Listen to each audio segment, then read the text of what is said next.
Hey everybody, it's Black Bellflower and welcome back to Best Friends Forever. So in our last episode, we left off on week 4. We have a decision to make. We have 5 points here. We have some emails, and then we have a bunch of options here that we can get to. So let's first check our emails. Woofer dating tips. Spend time together. Okay. When you're looking for love, it can be hard to make things stick. Sending each other memes may be one way to flirt, but when it comes to courting cuties you met on Woofer, there's no better way than to spend quality time face to face. Oh god, I'm already anxious. So go on, get out there and engage in as many encounters with your would-be beau as possible. Who knows, if you say the right thing, you might even be on the fast track to Date City, the Woofer team. Date City is not a real place. Oh goodness, alright. So what else? Are your teeth in danger? We've noticed you haven't been here to see us at the Smile High Club for some time. I just moved here. Dental hygiene is vitally important, particularly in these dangerous, unprecedented times. Okay, 63% of people over 25 report a big drop in bite strength and tooth solidity year to year. 30% of women say their biggest concern this decade is chewing or chew-related activities, and 1 in 2 respondents to a recent survey reported having dreams about their teeth falling out and starting a revolution in a small island nation. Come see us immediately. You owe it to your mouth. Sign up to our new Red Alert plan and get 10% off your first drilling. Oh wait, hold on. I just want to see what the sound sounds like. Oh wait. And 1 in 2 respondents to a recent survey reported there we go. I was like, what in the world? Okay. So wait. Okay. Question. Has anybody ever had a dream about their teeth falling out? I have not. But my dreams usually consist of like things that are stuck at the roof of my mouth. And I'm like constantly trying to like pull something off the roof of my mouth. And I have these dreams at least maybe once or twice a week. I have the dream of me pulling things off the roof of my mouth. Apparently, dream interpretation means that there's something that you've been trying to say, but you're afraid to say it or you can't get it out. But yeah, so anybody had any dreams about your teeth falling out recently? Okay, so here we go. We have 5 action points. So we have some personal time, an encounter with Anders, an encounter with Sacha, an encounter with Maribel, Felix, Astrid, Robin, 2 more personal times things, and then we have this pink one here, which would be our first date with Maribel Summers. Okay, what I would like to do first is last week we did not have our encounter with Astrid, Miss Bougie Figure Skating Princess, and Robin. So I'd like to do those first, and then we can assess with any other points that I have left. So let's do that. She's at Fox's Tavern and Bar. All right, which as we discovered is not really a tavern and bar. Oh wait, I thought I clicked it. Hold on. Okay. Look, all I'm saying is I wouldn't trust a Cancerian. Okay, you, please behave. So if you guys remember last time, I adopted Cheeseball. She has been a hassle, but is adorable. This is Astrid and her lovely dog, who's Leica, I believe. Yes, I'm loving the flower crown. We need to buy Cheeseball one. Fox, Cancerians are some of the most maternal, kind people. Ah, but most likely hold a grudge. Okay. Sounds like a snake to me. Well, no, they're crabs. They use those grudges as a shell to protect themselves after they've been hurt. Hello, Cassie. Welcome to the stream. We are playing Best Friends Forever. We're having a conversation about why you shouldn't date a Cancer. Uh-huh, sure thing. You just keep protecting your fellow water signs. Oh, hey, Lauren, we were just discussing star signs. Fox thinks Cancerians are the worst. I said Gemini are. You! Stop tugging on people. Okay, what do you think? Scorpios are the worst.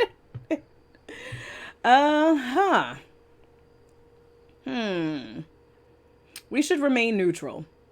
I don't like either one of you enough to side with you at this point. So, Scorpios. Scorpios are the worst.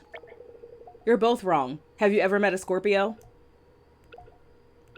Yeah, I know one. Oh, thank you for the subscription, Cassie. Oh, Scorpio hating is a meme, right? Pretty much. Gemini hating too. Yeah, I know one. Stepped in it. I'll give you credit for bravery, saying that straight to a Scorpio. Oops. Wow. So wait, was Fox the Scorpio? Wow, we're freezing already? What the heck? Oh my god, I don't understand. I never understand this. Hold on, let me see something.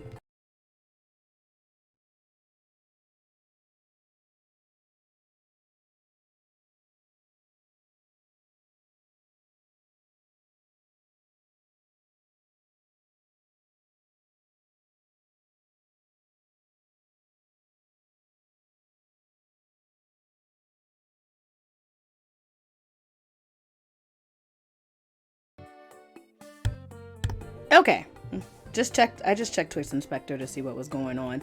Hi everybody, I'm Black Bellflower. We are playing Best Friend Forever. I was trying to do encounters that we haven't done with people before, including secret lurking bellflowers. Yes, hello to everybody. If you ever get up the courage to chat, we are friendly. We don't bite here. So let's do our encounter with Robin. Am I still free? Okay, I'm not freezing anymore. So, okay. Hey. I love how Paw Prince has like the highest rating in town. Everybody else, like, their industries have like 2 stars and 3 stars. All right, good day, Robin. Hi, Quincy. How's Missile doing? She's a right ripper, all right. Spent the day helping other dogs navigate the agility course. Aw, that's my girl. Once a valedictorian, always a valedictorian. Isn't it kind of weird to award dogs a human status like valedictorian? I mean, they're all just doing their best. Sounds like you don't think Cheeseball could win valedictorian. Cheeseball can't even manage to poop in the... Okay.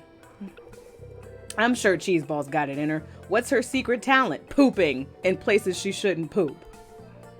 Thank you. There we go. Pooping. I love Cheeseball. Oh, okay. Hold on. Yeah, your talent is pooping. I mean, and this is all seriousness. My dog is a poo wizard. I'm not sure I want you to explain that. I deal with enough poo at the hospital, so you can spare me the story. Robin didn't seem to like that idea. I'm sorry, I'm telling it like it is. She poops. A lot. In public, at the marketplace.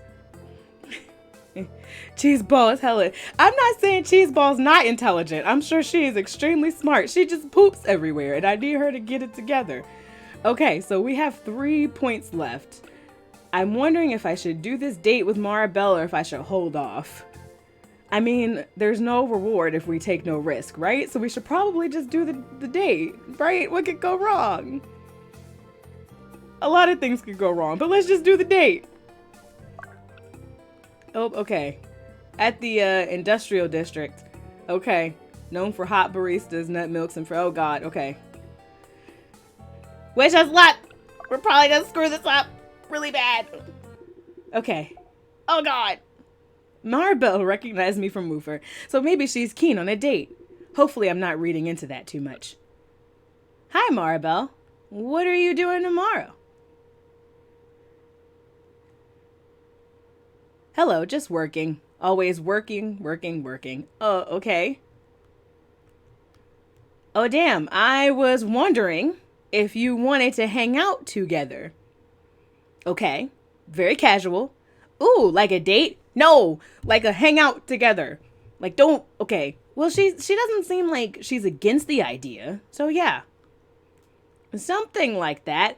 But maybe another time if you're busy? Girl! Okay. We're about to ruin this. Oh, no. I would love to. Let's make it work. I'll squeeze you in. Oh, yay! Okay. You know Cool Story Brew? Tiny little cafe? It's where we met. Let's get a coffee. 1 p.m. My treat. Ooh, we did it! Okay. Reply. Oh, okay. Sounds great. Nice! Wow, that was painless. If only it was normally this easy to ask people out. Hi, new viewers. We are playing Best Friend Forever. We just asked Maribel out on a date. Yay, we doing pack combos. Okay. Cool Story Brew. Oh, gosh. Do you see her? Okay, you can barely see her over my big old head. Hold on. Let me move myself. Well, I don't know. I guess I can move myself here. That works. That way you can see my character's reaction. She started sweating randomly, and I was like, girl, please don't do that when we go on the date. That is awful. You can't relate. It's just dating. a thing. Okay, typical of the lunchtime rush, the colorful patronage are queued around the block. Right, I just flew myself to the other side of the screen. And the chatter of crowds is, oh, you, come on, I'm trying to read. Stop digging. Thank you. Okay, typical of the lunchtime rush, the colorful patronage are queued around the block, and the chatter of the crowd is only broken by the coffee calls of a smart barista with an impressive yell. Fearing how Cheeseball and I might age in the time it takes me to order, I hesitantly move toward the end of the queue. Lauren, over here. Please don't fart on our date. Okay, I turned in the direction of Maribel's voice to spot her waving me down excitedly from a faraway table. I wave back at her before promptly gesturing towards the line ahead of me. Maribel grins widely and holds up 2 reusable coffee cups. There is a god, and her name is Maribel. Yay! Arriving at the table, she got us coffee. This is already going well. Okay, arriving at the table, I notice Gravedigger is comfortably on Maribel's back, peering over at the table. Aw, hi, Gravy. You made it. I sure did. I got you a coffee. Not sure what you like, so it's just a flat white. What now? You know, a flat white. Super trendy. Objectively the best type of coffee. I have not had this before. I usually get the macchiatos. Alright, does it have caramel syrup in it? Why are you cowering? We're fine. Everything's fine. Does it have any caramel syrup in it? Nope, but I'll remember that for next time. For now, there's sugar on the table if you need it. And for gravy, I got a big puppuccino. Aww. Maribel's clearly talking about the bowl spattered with remnants of milk foam sitting in front of her. It's almost 2 times the size of the Pomeranian's face. As Maribel starts routinely doting over gravy, I take the shifted attention as an opportunity to upend the sugar jar over my coffee. It's a white coffee with extra foam, I think. Oh, okay. I was like, I see it when I'm ordering my Starbucks, and then I'll be like, yeah, okay, that's nice. Let me go ahead and get the, I usually get, hey, calm down. I usually get, the caramel frappuccino, and I add Java chips and 2 pumps of toffee syrup in that. Or 2 pumps of hazelnut syrup. Or 2 pumps of both. Yes, it's a sugar nightmare. Okay. Sweet, sweet sugar. Light of my life. Fire of my impending health issues. She is me. I am her. Anyway. I'm not here for gravy. I'm here for you. I mean, technically I'm on the clock, so I'm not here for either of you. But that's why I schedule my site visits around lunchtime. What the boss doesn't know, right? Oh, you're working today? We could have waited until the weekend. It has extra coffee too, or something like that, IDK. I need to Google this when I have an opportunity to. No, shush, don't be silly. I need an excuse to take a longer lunch. The urban planner life is not as glamorous as you might think. Oh, that reminds me, I don't actually know what you do. You must be pretty flexible if a weekday lunch wasn't an issue. I work for myself. Yep, you could say that. I'm self-employed now, trying to make it as a photographer. So if you know any events and needs of photos, let me know. Oh my God, you should photograph gravy. I'll pay you, of course. Oh, sure, we can arrange that sometime. Great. Now then, it's question time. Oh God, on the first date. Okay, Maribel's narrowed eyes and curled lips suggest a level of mischief I'm not entirely sure I should trust. A flat white is a coffee drink consisting of espresso with microfoam. Okay. Okay. Okay, comparable to a latte but smaller in volume. Higher proportion of coffee to milk. I should start drinking this. Milk that is more velvety in consistency. Might have to try this next time I go to work. Would you rather live in an apartment or a detached house? I want a house with a yard. I live in an apartment now, but I would love to have a proper house with a yard. I think Cheeseball would like that too. Yeah, I can understand where you're coming from. That's the interesting thing about Rainbow Bay. We have so many dogs, but just like any city, it's getting harder and harder to buy a home with a section. Oh God, here you go, pooping on the date. Okay, whew. We made it in time this time. We have so many dogs, but just like any city, it's getting harder and harder to buy a home with a section. Hey, Nebula Dust, welcome! We are playing Best Friend Forever. I am on a date with this wonderful woman you see here named Maribel. She spoils her dog, Gravedigger. That's Gravy right there. And then there's my dog, Cheeseball. Good job. Okay, here we go. Fortunately, we've managed to achieve the best rental laws in the country, okay? So having a pet isn't much of a problem, but we need to be careful when we adopt. Oh, it's King Clism! I'm sorry, King Clism! You can pet the dog automatic. You can. The whole game is about raising dogs. Well, it's about like dating and like taking care of a dog. We need to be careful when we adopt to make sure we're giving our dogs the same chance at happiness as us. Okay, apartments get a bad rap, but a lot of dogs are very adaptable to little living, and not just the small ones. Wow, you sure have a lot of opinions about apartments. Hey, Kid and Clism, welcome to the stream. We're playing Best Friend Forever. Urban planner, remember, it's my job to have opinions. Okay, next question. I'm getting quizzed on my first date. Would you change your way of life if it would improve the lives of hundreds? I probably would, actually. The sacrifice of one for the benefit of many? Okay, yeah, Best Friend Forever is on my wish list already. I was following the development of it for a little bit before it came out, and I was like, yes, when it finally dropped. So I was like, I have to play this for the channel. Okay, I appreciate your altruism. I think too many people are quick to choose their own simple comforts over the genuine well-being of others. Like if your taxes increased just 1%, it would be relatively little money out of your pocket. But that would all pull together to help fund public education or fight poverty, yet there will always be people who see taxes as theft. I like her! We should keep dating her! Grave Digger is certainly a name, right? Rainbow Bay could use more people like you. Oh, she liked my answer! What's with all these questions anyway? I'm testing you. Wait, what? I'm just interested in your perspective. I deal with these sort of issues a lot, so it's all on my mind a lot.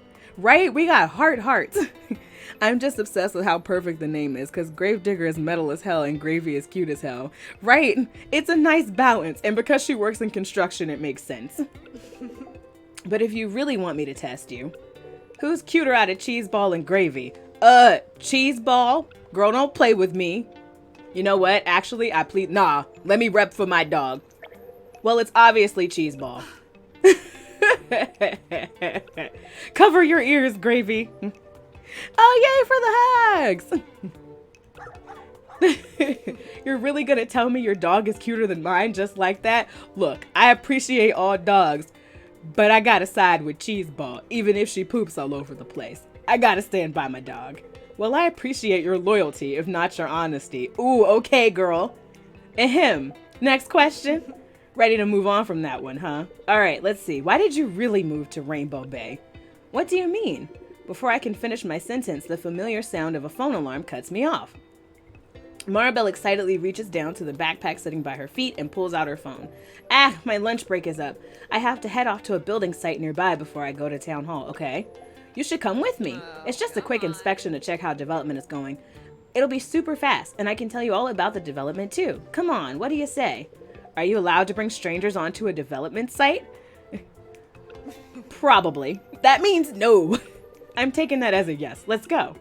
All right, fine. Maribel shoots up out of her seat, bringing Gravy in her backpack with her. After securing the Pomeranian inside her bubble, she takes my hand and gently pulls me to my feet. Oh, your hand's not sweaty this time. Huh? Oh, did I say that out loud? I did! Dummy! Just for that, you're gonna have to hold my hand the whole way there. Aw, curses. Oh, this is wonderful. It's only a short walk until we're at the development site on the outskirts of the industrial district.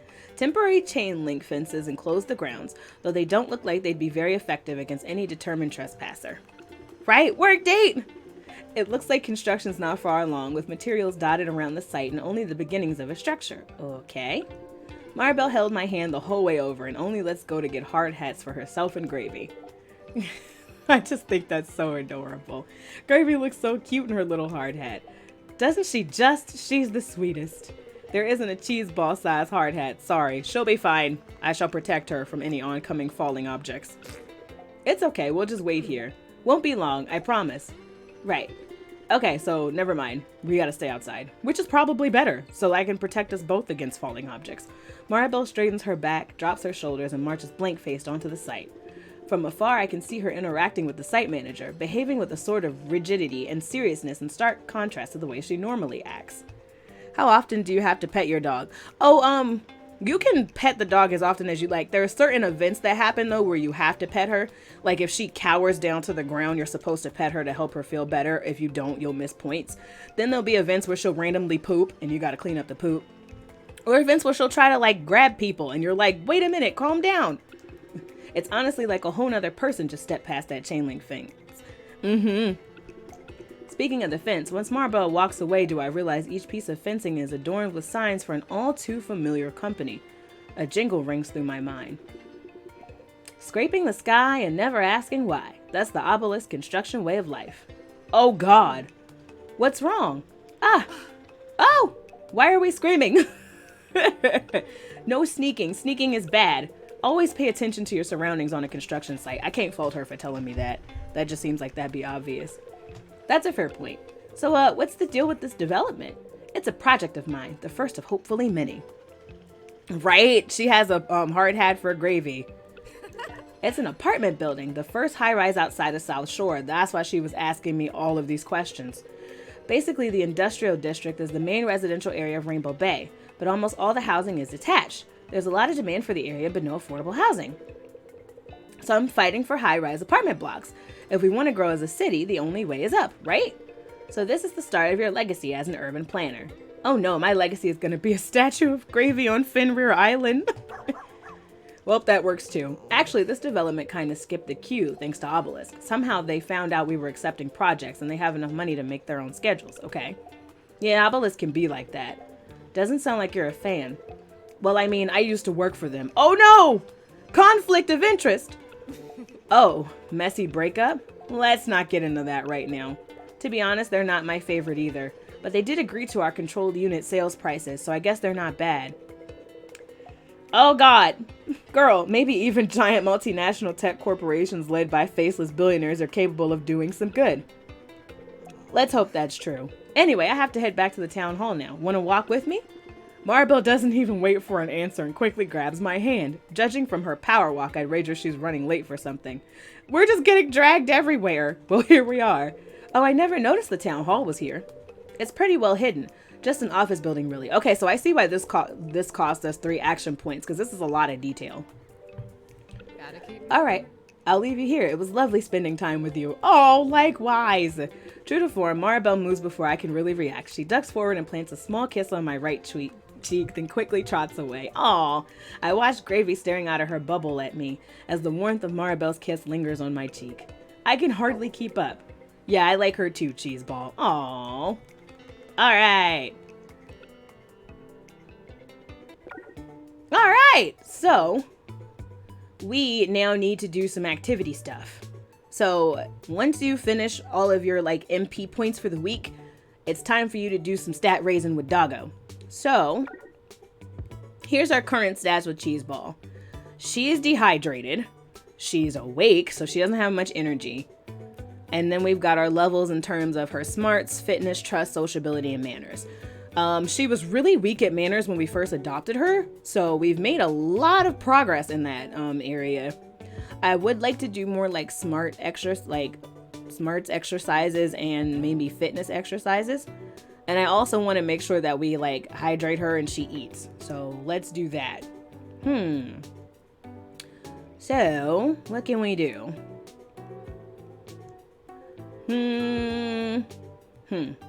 I'm trying to flip through here. There's all these different activities that you can do, and each of them raises something different.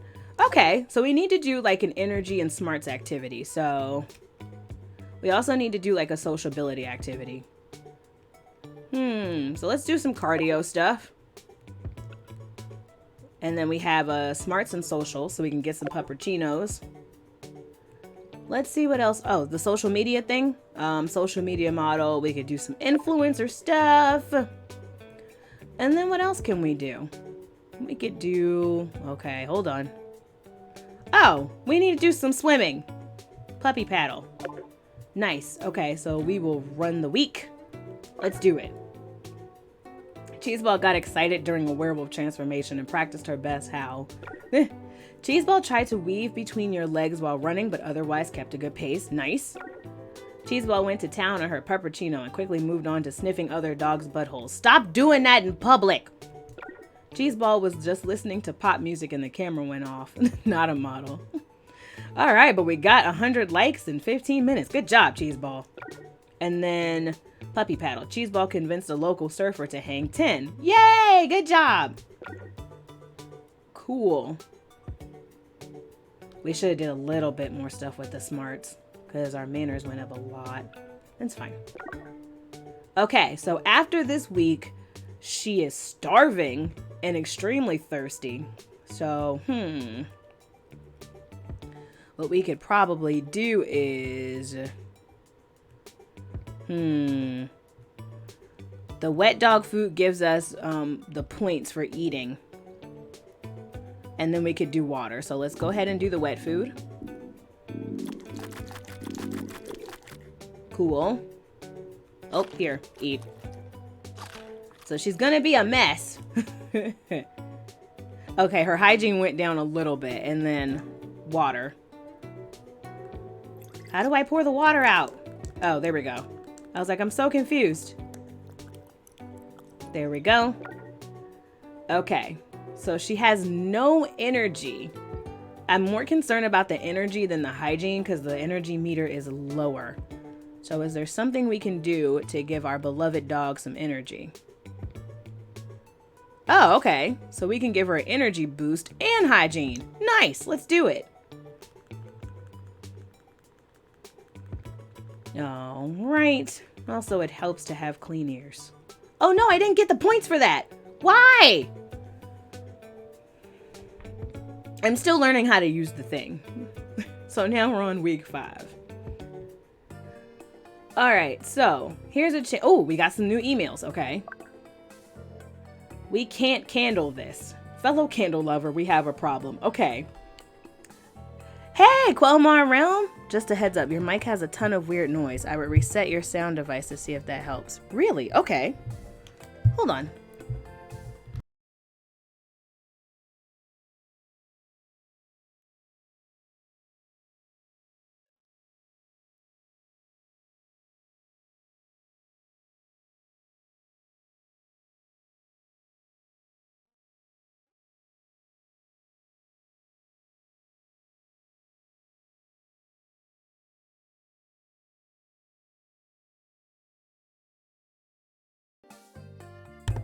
Yeah, I was gonna say I started listening to the stream and I didn't hear anything. I don't know how to do that at the moment though. Oh, okay. All right, good. Okay, so story time. I did not like candles until I hit about 25 years old, and then I completely understood why people were obsessed with candles. I have like a good 5 or 6. Okay, there are too many candles. Following our deal with Bigwick Energy, and I'm glad that it fixed for you, Quelmar Realm. Following our deal with Bigwick Energy and the Candleberry Tales, Battle Wax has a huge stock overflow. We've got so many candles we could throw a birthday party for God. There are candles coming out of your ears, which is appropriate considering all the wax in there. Did you know that candles can actually be made from the rendered fat of any living creature? You could absolutely make human candles. Okay, I was about to gag. Not that we'd ever do that. Please come and buy some candles. I have too many. News getting you down, pretend you do not see. Okay. Here at Obelisk Media, we know you want to get the most important updates so you and your family can stay informed. That's why we launched the Obelisk News Network a 24/7 news and opinion broadcasting system. News stories are filtered through our algorithms to make sure you only learn about relevant events. Okay. And you can even cater the system to your interests. Don't like to hear about war? No problem. Just set ONN to peaceful mode. Not a big fan of politics? Slide relevance to 0 and you'll never be bothered by the world's problems ever again. Just because your house is on fire doesn't mean you can't get a nice, relaxing sleep in. They might want to rethink this. Obelisk News Network, eyes on what we know you want. Wait, eyes on what we know you know that we know you know is important. Okay, what's your favorite way to stay up to date with what's going on outside? In a warm hug in a cold world, Obelisk is your friend. Okay, so I clearly do not trust this company at all. Let's see what we can do this week. We got encounters with all the bachelors and bachelorettes, and then we have personal time with our doggy. Let's go talk to Sacha. Where is he? Here we go. He's at Fox's Tavern and Bar. Let's go. Well, look who it is. Hi, Lauren. I didn't know you shop here. I don't. This place is weird, but you were here. I don't think you're supposed to trust them. Exactly. They're clear villains. You, stop tugging on people. There we go. Everyone shops here. No, they don't. No, not everyone. Thank you. Rude. I was just picking up a pet carrier so I can carry Marshy around when he gets tired. So this is Sacha, our resident Rainbow Bay activist and cutie and beanie wearer. Looks very good. But yes, he has a dog. The dog's name is Marshmallow. Marshmallow is not in the shot. Very interesting. Okay. I get distracted by all these cute animals, though. And I think in another life I'd be a chinchilla. What about you? He's so beautiful, I know. I'd be a great horned owl. Okay. I would probably be a sloth in another life. Because I like to eat and I like to sleep. 2 favorite things to do besides video games. So a sloth. I'd be a sloth. Hey, you'd get along with Marshmallow. Oh, hey, you. Oh, we got hearts for that answer. Great. The little guy's always having a nap. Naps are great. Well, that or zooming all over the apartment. Zooming isn't very sloth-like. Yeah, I can't relate to the zooming. Neither. I feel like that was well received. Cool. So we got some points in with, oh, is that a date? A date just popped up. Guess who we're about to go out with. But first we have one more point that I would like to use to have an encounter with someone else. So let's talk to Anders. Last time we had a conversation with Anders, it was kind of like very lukewarm. And he's hot, so I'd like to correct this. Well, Mr. Hemingway, sir, your tests are in. Okay. And I have to say, the results are truly remarkable. Your vaccinations are up to date, no signs of fleas or ticks, and a nice steady heart rate. Oh, great for Hemingway. That's wonderful to hear. It's so good to see. Why are you cowering? This is a friendly, happy place. Okay, it's good to see such a hardworking serviceman be so well looked after. In fact, bartender, get this man a drink. Am I the bartender? Yes, please, serve up your best artisanal cocktail for this inspirational man. Hemingway is a dog. True, so no chocolate. Or alcohol. Boo, party pooper. Come on, bartender, what's on the menu? This is Quincy. You can't date Quincy, but he's full of awesome. Okay, watermelon frosé, a virgin screwdriver.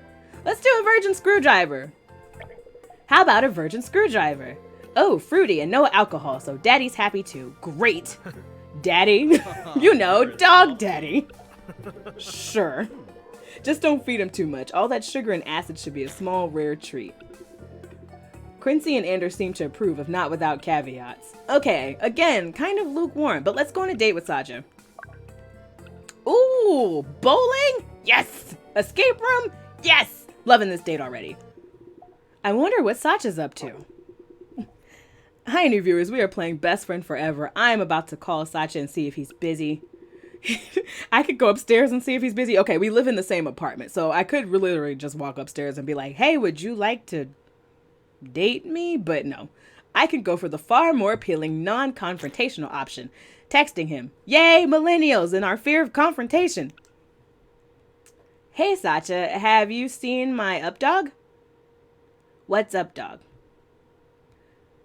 Oh, God, did I mess up? Not much, you. The puns. Oh, God, that was corny. Sacha appreciates puns, even corny ones. We're actually gearing up to go laser tag. Want to come? Yeah. I suck at laser tag in real life, though. Sure, if you've got space. Oh, goodness. To be honest, we need you to round out the numbers. Oh, okay. That's fine. You meet us at Photon Finish in 30. Pew, pew, pew, pew. Oh, gosh. Okay. Guess I'd better get ready. Yes! Laser tag! Concrete stairs lead down from the South Shore Street to an external basement entrance. Yeah, I went laser tagging once and didn't, hit anybody. And, I was sad. I had the least amount of points on my team. I was like, yeah, this has not been a fun experience. A cartoonishly painted sign hung above heavy steel doors spells out Photon Finish in golden stars. As I push open the doors, loud techno and oppressive strobe lights, will become wildly apparent. Oh boy, it's loud in here. I should try to find Sacha. I scan the room. Through the heavy strobes, it's hard to make out my surroundings particularly quickly. Photon Finish is a sprawling multimedia entertainment arcade. In the far corner, I can make out the boxy shapes of game machines and photo booths. To my right, a number of 10-pin bowling lanes sit untouched. Does no one bowl anymore? I'm okay at bowling. I'm not that great at it. Off to the left, the unmistakable shape of a bar is only partially obscured by about 5 people, most unfamiliar, but I recognize the stature and relaxed stance of Sacha as he turns toward me. Hey! Sasha marches across the floor, his hands in his pocket and a slight skip in his step. As I meet him in the middle, he throws his arms around me and squeezes. He's very warm. It'll be super fun. Aww, I'm so glad you made it. I will introduce you to my flatmates in just a moment, but first, let's get Cheeseball out of here. They have a canine creche here without all the noises and lights. Oh, that's great. A canine crayfish? Sorry, I'll talk louder. It's a is it pronounced creche or creche? Like a daycare. Daycare! There we go. It's nice and quiet. Sasha takes my hand without hesitation and pulls me toward a single door to the side of the bar, adorned with the universal symbol for dogs. I put Cheeseball along as she dips her head slightly, ears folded down. Creche, okay. Oh, okay. As Sasha leads us through the door, a familiar little friend pokes his head up. Marshmallow zips to his feet and zooms into Sacha's arms. That is Marshmallow, forever Sacha's baby. Cheeseball immediately perks up, happy to see a friendly face as she drops into a play stance. Yay! Looks like she's glad to see Marshy. Excellent. I'm glad. We don't have to leave her someplace she'll be uncomfortable. Stop tugging on people! There we go. I'm so happy they get along. Hey, thanks for coming, by the way. We really wanted to do this, and it would have been kind of sad with uneven teams. Plus, I'm really happy to get to spend more time with you. Aww!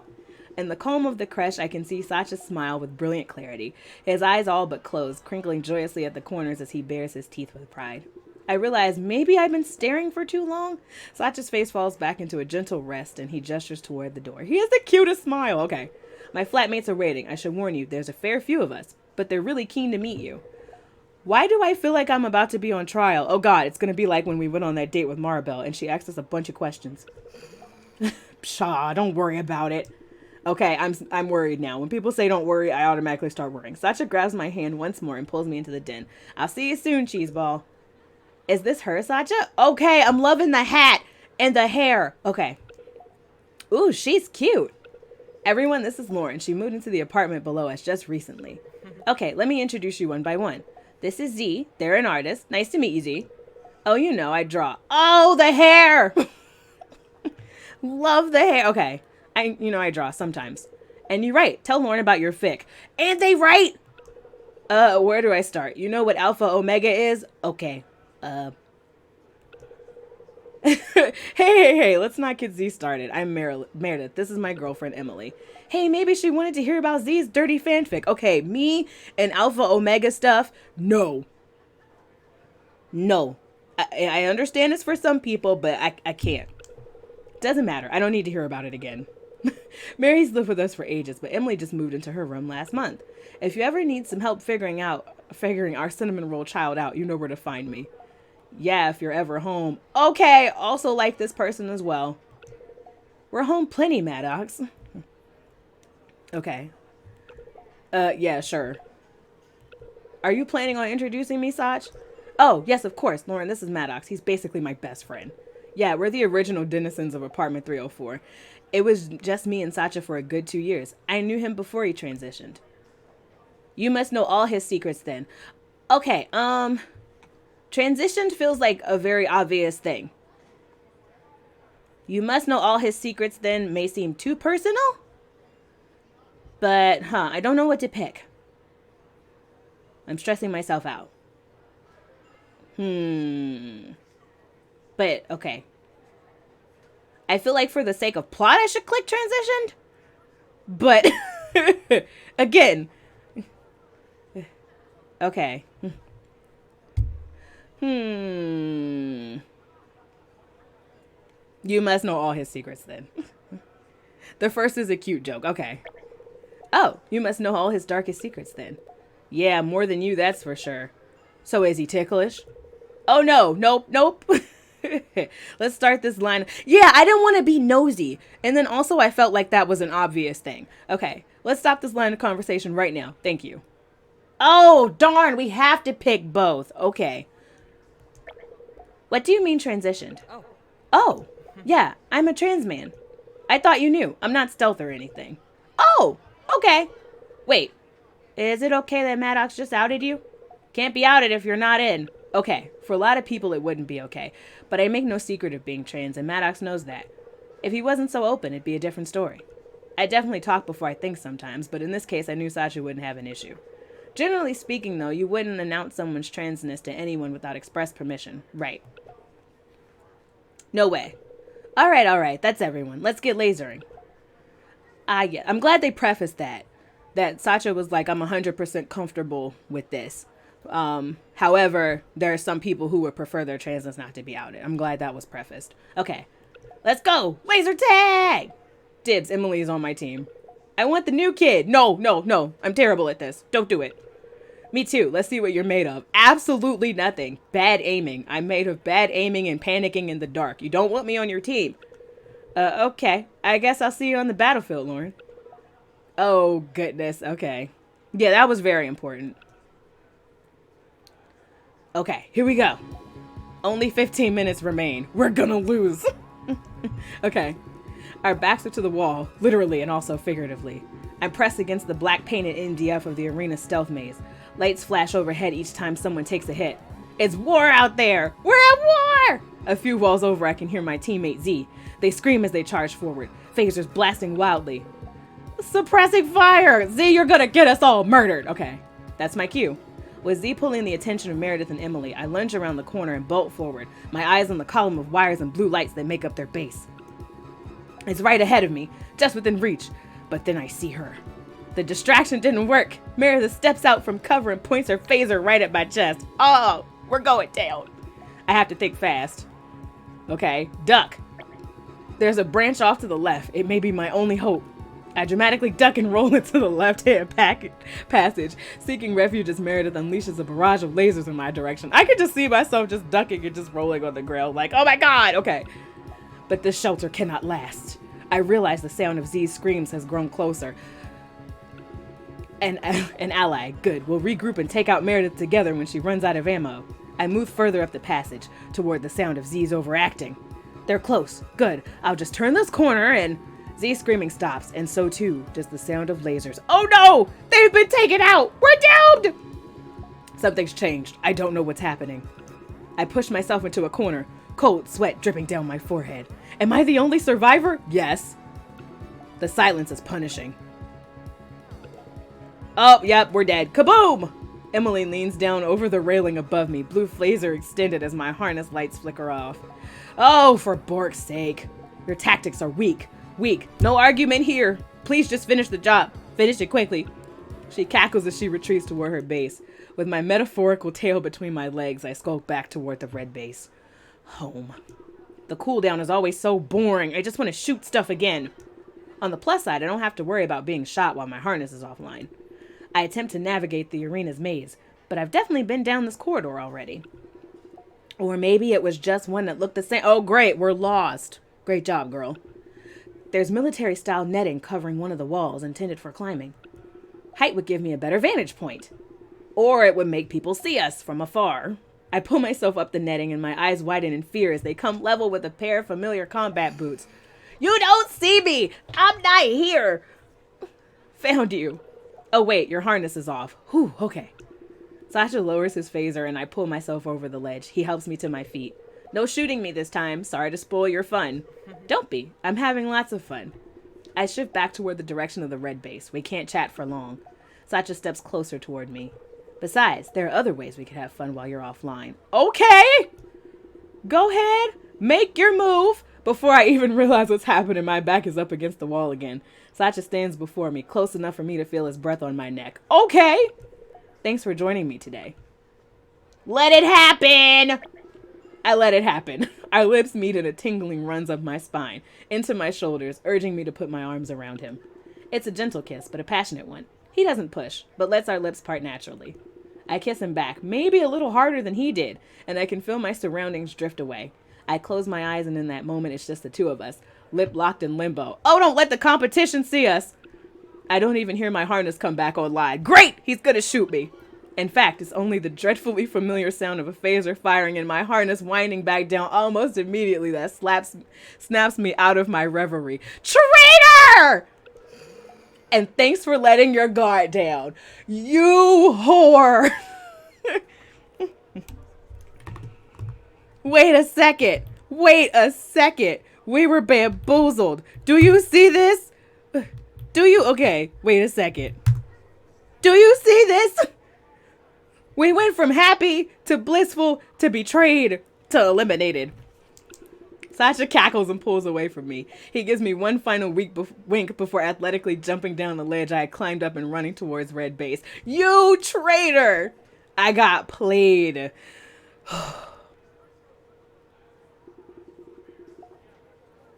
The game wrapped up with one final hit to blue base, courtesy of Maddox. Finally, somebody on their job. Since I was blinded, I got lost in the sauce. Okay. In fact, almost all of our points were thanks to him. How dare you be so good at this, Mads? Seriously, can we get like one shot in, please? Ah, you both need to learn to watch your six.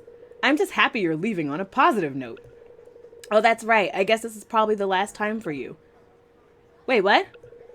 Yeah, but I'll come back and you can always play online with me sometime. What's happening? Is he moving? You know I don't have time for that. And none of the games you play have good lore. Fair. Why don't you just stay? They continue like this for a few good minutes. Maddox tells them how to stay in touch. They give more excuses and tell him he shouldn't go. Aww. Hey, Sacha? Oh, what's up? I just noticed you were pretty quiet. What's all this about? Don't worry about it. Maddox is leaving later this year. It's actually not for a while yet, but we're all very busy, so we agreed we start having goodbye ceremonies. So even though they live in the same space, I guess everybody's schedules are different, so you kind of miss each other. That happens to me, especially with my theater schedule. I will come home after everybody's gone to sleep and then be out again before everybody's woken up. So sometimes I won't see people for like a good 24, 48 hours. Okay. This was Mad's last laser tag game with us. Next week, we're having his last Dr. Hoomps marathon. It is what it is. Aww. You don't seem very happy about it. I'm fine. Let's get going. Let's go get Marshy and Cheeseball. You got Marshy right there. Okay. I nod and follow Sacha to the creche. Marshmallow is curled up on a sofa, either out of energy or simply content to embody a very small potato. Cheeseball, however...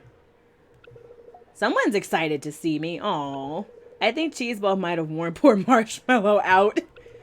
That's how we do things. We play to win. That's not how I remember that laser tag game going. You cheated using your wiles against me. No, you don't get to claim that as a win. You cheated. Hey, guerrilla tactics don't count. Exactly. On a more serious note, are you alright, Sacha? No. Yeah, more or less. He's clearly not. Something's clearly upsetting you. Want to talk about it, or I can just distract you from it? Distract me. I'm listening. But actually, okay, this is kind of a long story. Let me see if I can keep it short. Maddox is my best friend. I know he can come across as a bit of a dick sometimes, but he's been with me through a lot. Like a lot. My family don't really talk to me. Aww. Haven't for years. So my friends out there, they're a lot more than that. They're my family. And Maddox has been part of that family since the very beginning. Oh no. Our apartment used to just be me and Mads. Over time we got Z in, then a few others who have been and gone. Now Meredith's been with us for over a year. We even dated for a good part of that time. And now he's leaving. And I don't set down roots easily. But I finally did, and now some of the ground beneath me is eroding. Oh no! That's a bit dramatic, but it's a bit of a sensitive subject, you know? Aw, I know how that can feel. You feel like you're losing people. I get that. You live with your ex? Wrong time. I think I get it. I know it's not the same, but I've had a pretty messy breakup before. You're right. Those aren't the same thing. But it's kind of similar. You end up not really knowing what's next. You have to adapt to a new way of living. Find new people to turn to. I know Mads will still be around online, and he'll come back. I'm just used to the security of knowing he's around. Anyway, thanks for listening. We can move on now. So I did mention a distraction. You did, and as tempting as that is, we should probably get back to the others. We were planning to go back home and watch the latest Half-Light movie. You know, with the vampires. Want to join? Sure. Who am I to turn down an evening of trashy movies after a great game of laser tag? Alright. We make our way back to Sacha's apartment and settle in for a night of one-note acting and even more monotonous color grading. Oh no! You can't poop in somebody's house! Stop it! Ooh, okay. I fall asleep on the couch partway through the movie and wake up the next morning with a blanket pulled over me and Cheeseball curled up at my feet. Aww. Whoops, I did not mean to stay the night. Now I'd better head out and get ready for the day. Thanks for a great day, Sacha. Aww. That was cute. Alright, so we need to do some smarts activities. So, if we could, maybe some things that combine smarts and sociability. I think I saw maybe 1 or 2 of those. And like the screen keeps flashing like this because this game, it has like a clicky thing. So I think it's probably geared more towards computers. So I'm still kind of getting used to like pretending like I'm on a computer even though I'm playing this on the Switch. So the screen is going to flash a few times when I'm trying to do things. All right. Oh, good. We need him to get, we need Cheeseball to get her energy back. So. What else could we do? We could do more fitness and sociability stuff. That works. I want to pack the week with like lots of smarts type stuff. Because that was one of her highest stats. I don't want her to lose that. All right, here we go. Let's run the week. Cheeseball went to town on a puppuccino and went back to sniffing other dogs' buttholes. Sounds standard for her. Cheeseball got excited during a werewolf transformation. Cheeseball tried to weave between your legs while running, but otherwise kept pace. Good job. Cheeseball's play dead was a little too convincing. You might have a budding film star on your hands. Cheeseball didn't want you to remove her jacket after the very first outfit. That was a short runway. All right, cool. Okay, great. So our smarts went up significantly this week, and now we have our manners and trust at level 3. All right. Oh, God. Super hungry doggy. All right. So hold on. We need to make sure we have some time to clean her this week because she looks a mess. All right. Yeah. Hygiene, untidy. Okay. So, hold on.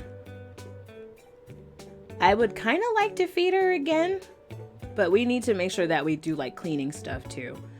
So, mood, hygiene, hydration. Good. You. There we go. Yay! Okay, and then towel off Cheeseball. Great. Okay. Nice. So that should help significantly. Yay! There we go. Stats look a little bit more even now. Week 6. Okay, a big event. Okay, so that's the only option we have. Inbox. Okay, so we got some messages here. Hey neighbor, I hope you're settling into your apartment by now. Thanks for inviting me to the housewarming next week. Okay, so it's a housewarming party. I'm really excited. Should I bring Marshy?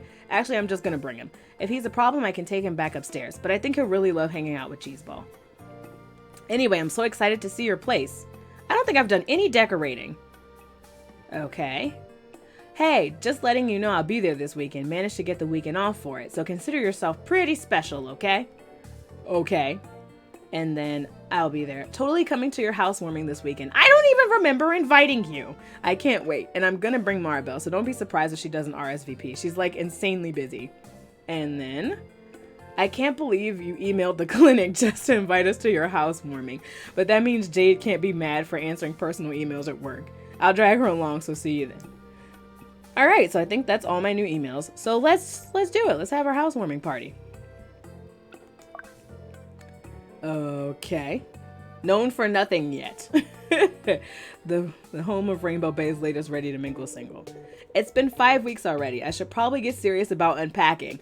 Girl, 5 weeks and we still have boxes? What is wrong with her? Okay. Hi, new viewers. We are playing Best Friend Forever. We're about to have our housewarming party. I'm going to take that as a yes. I'm not sure how to interpret your fart there, buddy. But never mind. I've met so many people lately and I think I'm ready to call them friends. Plus, there have been lots of new puppy pals for you too, huh, Cheeseball? Okay, let's get unpacked and then have everyone around. Like my first proper adult dinner party. Except I can't cook. Takeout exists for a reason. Anytime I would have people over for my birthday, I'd be like, alright, it's gonna be pizza and wings. Or something very easy like tacos. After inviting all my new friends, Cheeseball and I spend most of the week unpacking. Well, by Cheeseball and I mostly mean I unpacked, while Cheeseball got nervous about me moving furniture and boxes around. Oh. And by most of the week, I mean I would unpack one box and then spend the rest of the day napping and watching Vine compilations. Oh God. All done, and just in time for people to start showing, hopefully. Nice. Oh, okay, we're sweating. Speak of the devil. What did you call me? Oh, Fox, you're the first one here? It certainly looks like it. Is that a problem? Why did I invite her? And who invited these birds? And why are you wearing a coat inside my apartment? It's not that cold in here. No, of course not. Do you think the others are far off? Scared of being alone with me? Yes. Yes, I am. No. Yes, we are. Maybe I am a little. Quincy! Knock, knock. No digging. Okay. Quincy, you can't just say knock, knock and walk in. But the door was open, and besides, you followed me in here. Well, the door was open. Hi, Quincy, Dr. Kim. Seriously, Jade is fine. Yeah, she is. Quincy. Calling you Jade just seems like calling my mother by her first name. Oh no, I am not your mother. Aw, Mommy Jade. Oh, Quincy. Okay, well, I hope this doesn't come back to haunt me next time at the clinic. It will. Jade and Quincy move into the kitchen to continue chatting while Fox retreats to the far side of the living room. Hey, you got everything unpacked. Nice digs. Hello. Can't wait to see the bedroom. I can give you the grand tour. No need. I'm sure I can find my way around a one-bedroom apartment. I was gonna get you a gift, but a certain somebody fell asleep under a pile of clothes, and I lost most of the day looking for him. No. Aren't you just the best marshmallow in town? Oh. He is a tiny dog. You could lose him very quickly. Sacha gets so distracted doting over Marshmallow, he doesn't quite notice Astrid and Maribel arriving behind him. You stop tugging at people! Oh, it's Leica! Beep, beep. Oh, and now she's pooping. Okay, quick. Okay. Hello. Will you ever not be jumpy, Sacha? It's only when I'm not expecting it. I'm fine during movies, really. Right. Oh, but the whole point of jump scares is that you're not supposed to expect... Wait, who's Jumper? Okay, but the whole point of jump scares is you're not supposed to expect them. Boo! Oh. Can you stop scaring him, please? Stop. I could have dropped Marshmallow. Thanks for inviting us over, Lauren. Yeah, I can't wait to check out your place. We were trying to decide what it would look like on the way over. Maribel thought you'd have one of those 70s style conversation pits. I hoped you'd have one. The place is so cute, though. I love what you've done with the fairy lights, right? Oh, right. Okay, Marshmallow's, sweater thing. The whole place really speaks a lot about your personality. What do you mean? I mean, it's impossible not to like. Oh. The coven is together at last. Why are you here? Oh, Fox, you're here? Maribel squeezes past Sacha to join Fox in the living room, leaving Astrid and Sacha with me by the corner. I suppose I should go and join them. Or you could stay here by the door like us cool kids. Oh, okay. I was like, so is nobody else going to show up? Hey, Felix. All right, Sacha, let's stop blocking the door and let our hosts greet their guests. I'm pretty sure it's Leica who's doing the blocking. Move it. Oh, okay. Astrid hurries Sacha further into the living room as Felix steps through the door. Oh, he got us a housewarming gift. Felix pushes forward a plain brown box. It's small and altogether unremarkable. You don't have to open it now, but I'm gonna. I open the box and inside is a small building? It's the library. Wow, you shrunk the library? No, it's just a miniature. It was a joke, Felix. We sell them at the library, but nobody ever buys them. I think it's meant to be a paperweight. Thanks, I'll be sure to use it to weigh some paper down. Cool. Anyway, do you have anything to drink? There's some fun juice in the kitchen. Fun juice? You know, punch, but with rum. Rum punch. Runch. I don't really drink. Not great for the physique, you know. Oh, sir, just have a rum punch. Oh, I'm sorry, I didn't know. What's your poison then? Kombucha? Gesundheit. There's some diet soda in the fridge. That'll do. Felix shuffles into the kitchen. I think I had kombucha once, and I tasted it, and I was like, okay, I don't think this is going to be my thing. Hi, new viewers. We are playing Best Friends Forever. I have started my housewarming party, and Felix just showed up. So far, Fox is here, Maribel, Sacha, and Astrid, and Quincy, and Dr. Jade. So I'm missing Hot Anders, and Robin's not here yet either. Okay. Felix shuffles into the kitchen with Mulder trotting behind him quietly. With 7 people and 5 dogs already here, the apartment is starting to feel quite full. Not to mention Fox bought her birds, which I'm like, okay, that's what I need. Bird poop on my sofa. Oh no, what are you doing here? He's here being fine. You mind your business, Robin. Ah, fancy we would arrive at the same time. Well, clearly it's fate. How amusing. Hilarious. I can hear the way you're looking at me. Oh, be quiet. You two know each other? They probably used to date and it went bad. It's a long story. They dated and it went bad. Robin is an old acquaintance. Acquaintance? They dated and it went bad. Yeah, I had kombucha once because I was like, I'm trying to be healthy. And I tasted it and I was like, this is what people... I mean, maybe I just haven't had the right one yet. But after, the one I got was from Costco, and I think it was like ginger or something. But I was like, after this, I was like, I think I'm good on that. Or I'll just come inside instead of putting my foot any further down my throat. Good idea. Anders slinks off into the kitchen without another word. Sorry about that. Should I ask? It's not my business. It's none of my business. It's definitely a good idea to read the label before you open a can of worms. Pass. Noted. Thanks for inviting Missile and I around. I think she's excited to play. I'll try not to yell at any more people. Please do. I'm sure you have your reasons. You should stay away from the fun punch so you don't yell at anybody else. Well, that's everyone. Everyone chats among themselves for a while as I herd all the dogs up to play together. There's not a lot of room in the apartment, but the dogs are making the most of the space. By the time the dogs are settled in, so too are my human guests. Everyone's sorted themselves into groups huddled around various points of the living room. I guess I should spend some time with my guests. That would be the polite, normal thing to do. And I am a polite, normal person. Okay, bust out the Mario Kart. We could bust out the Monopoly. How about Mario Party? That would be perfect to start some fights. Trying to think of what else we could do. Or I'm trying to be, at least. Okay, so here are our groups of folks. Maribel, Jade, and Felix. Astrid and Robin. That sounds like a lovely combination. Talk to Quincy, Sacha, and Anders. Let's talk to Maribel, Jade, and Felix first. I slide into the living room to find Maribel, Jade, and Felix against the adjoining wall to the kitchen. You seem like a good You should really consider doing MMA. Martial arts? I don't know. Trust me, you'll get a full body workout and learn self-defense skills. That sounds exhausting. I can barely summon the energy to go on a walk. MMA? Plus, it's a lot more social than pumping iron on your own. You know, Felix loves the gym, though. Nothing gets him going quite like watching those muscles rip in the mirror when he's doing his shirtless lifts. Maribel? I mean, I can't blame you. You're ripped. I just like being able to listen to my podcast when I work out. Oh, I always assume you're listening to music when I see you at the gym. No, it's usually the latest episode of Serial Murder. This guy, I love him already. Because this is me when I go on my walks. I will pull up episodes of Snapped that are on YouTube. I will pull up any true crime YouTuber and I will literally just play it while walking on my walks. And it's like, oh, it's so peaceful outside. And then somebody in my ear is talking about how somebody was stabbed repeatedly. And my sister's like, how does that even bring you peace? But for some reason, I just enjoy my true crime podcast. I love how everybody's like, serial murder? The true crime breakfast show? You know it, right, Lauren? Of course I do. Yes? A convincing lie. Seems likely, but fine if you're not keen, then maybe Lauren is, okay? You never struck me as the MMA type. Would you want to join my class at the gym? I am assuming MMA doesn't stand for munchies, mimosas, and a nice long nap. That's good. You're joking, right? Better luck recruiting students next time, Jade.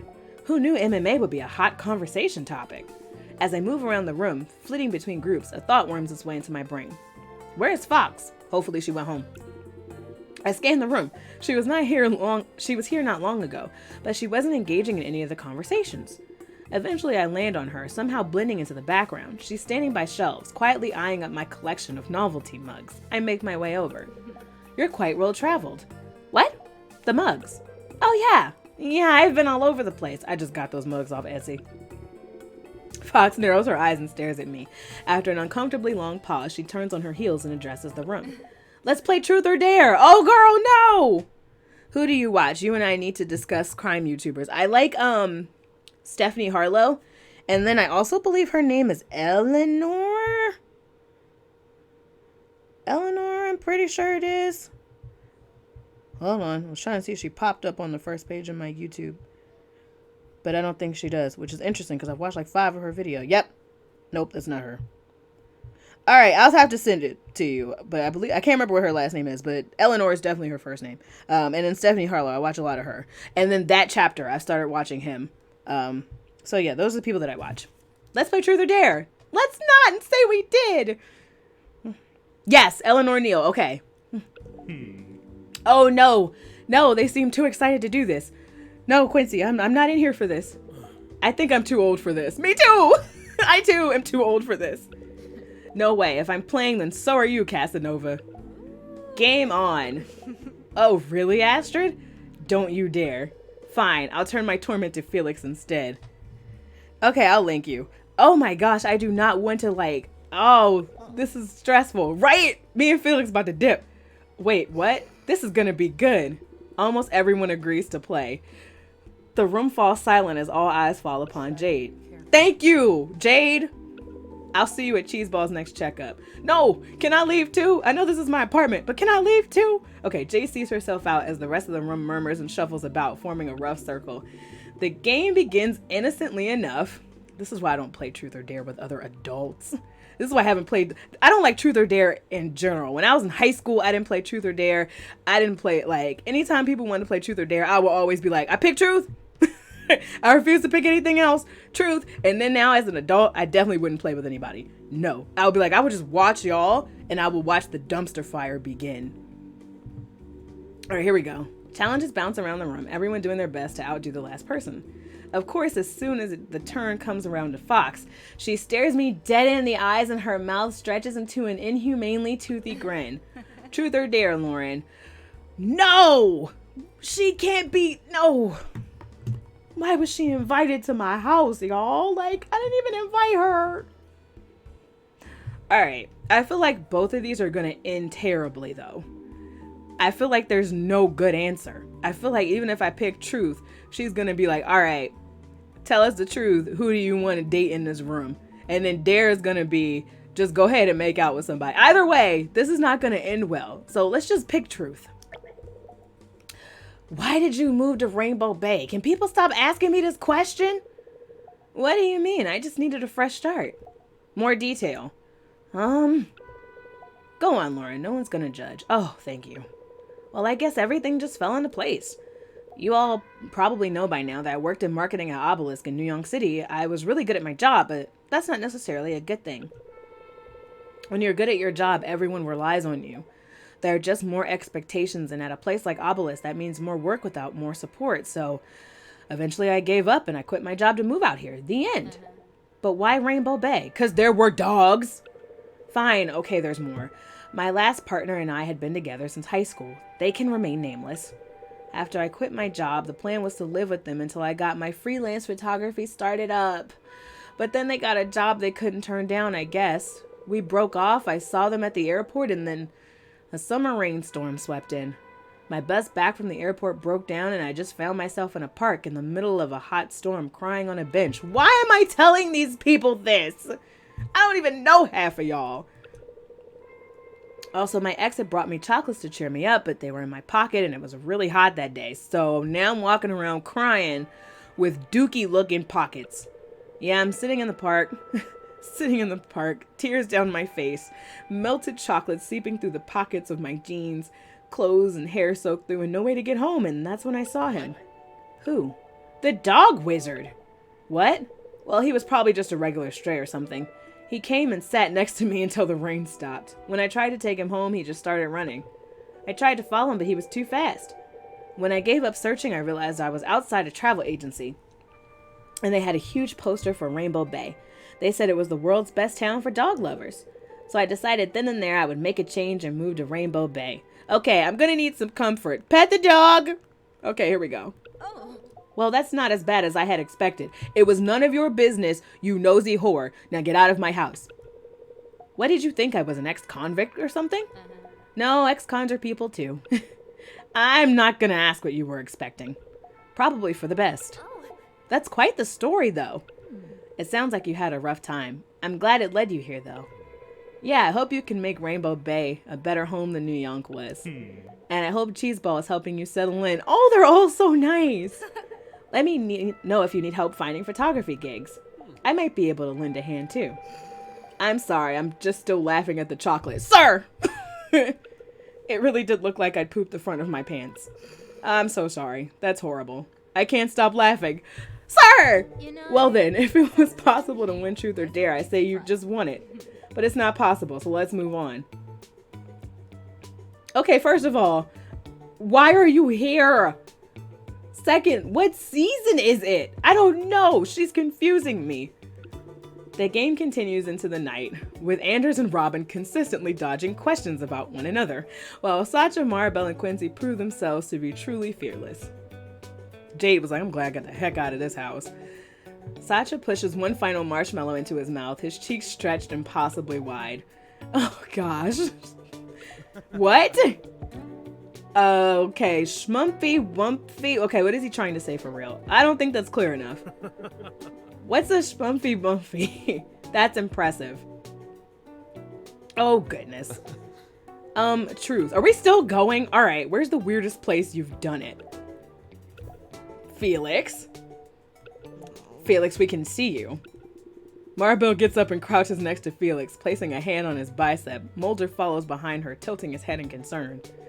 Felix, I'm physically touching you now. Wow, your biceps really are hard. Maribel, boundaries! Arf?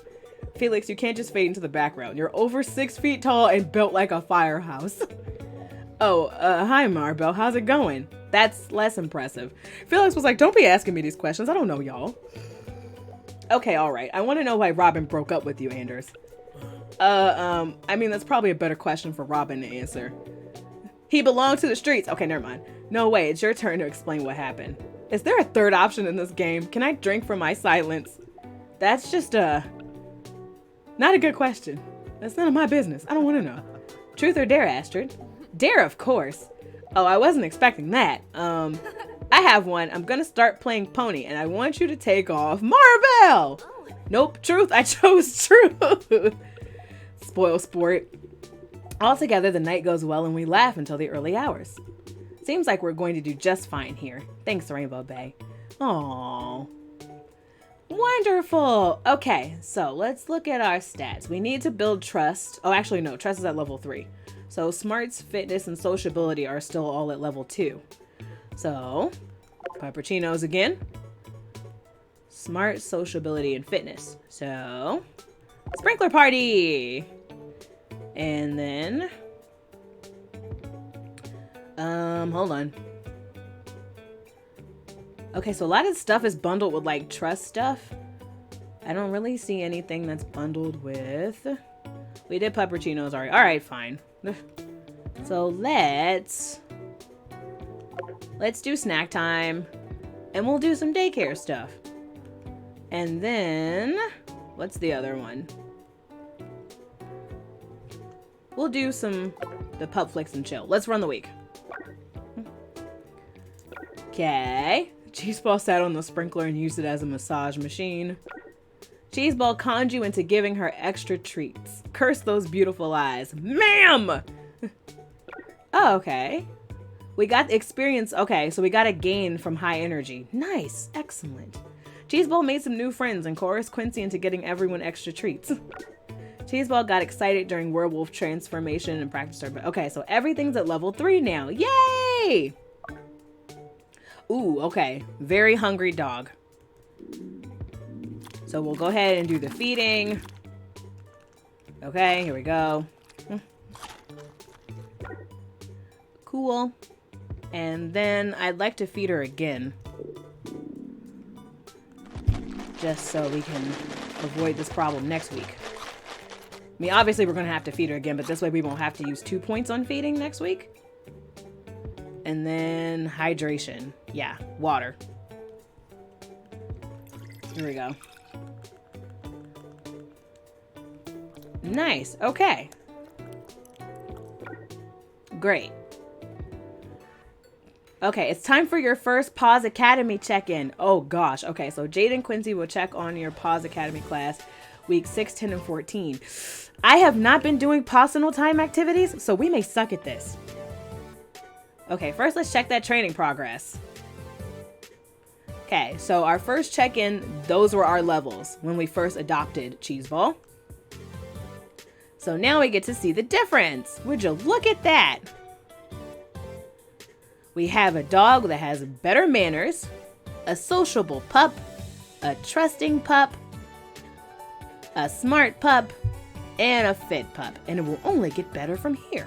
Good job, Cheeseball. I'm happy with Cheeseball's trust for now. Keep up the great work.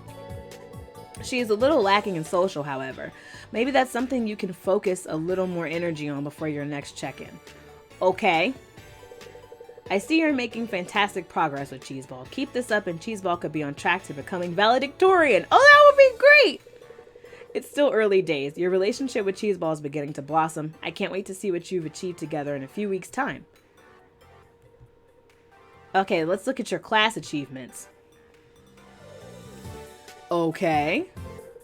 Welcome to the class standings where you can compare your dog to everyone else. Keeping up with the Joneses, more like keeping up with the Boneses. Oh God, Quincy. Okay, I'll admit that joke needs work. It do.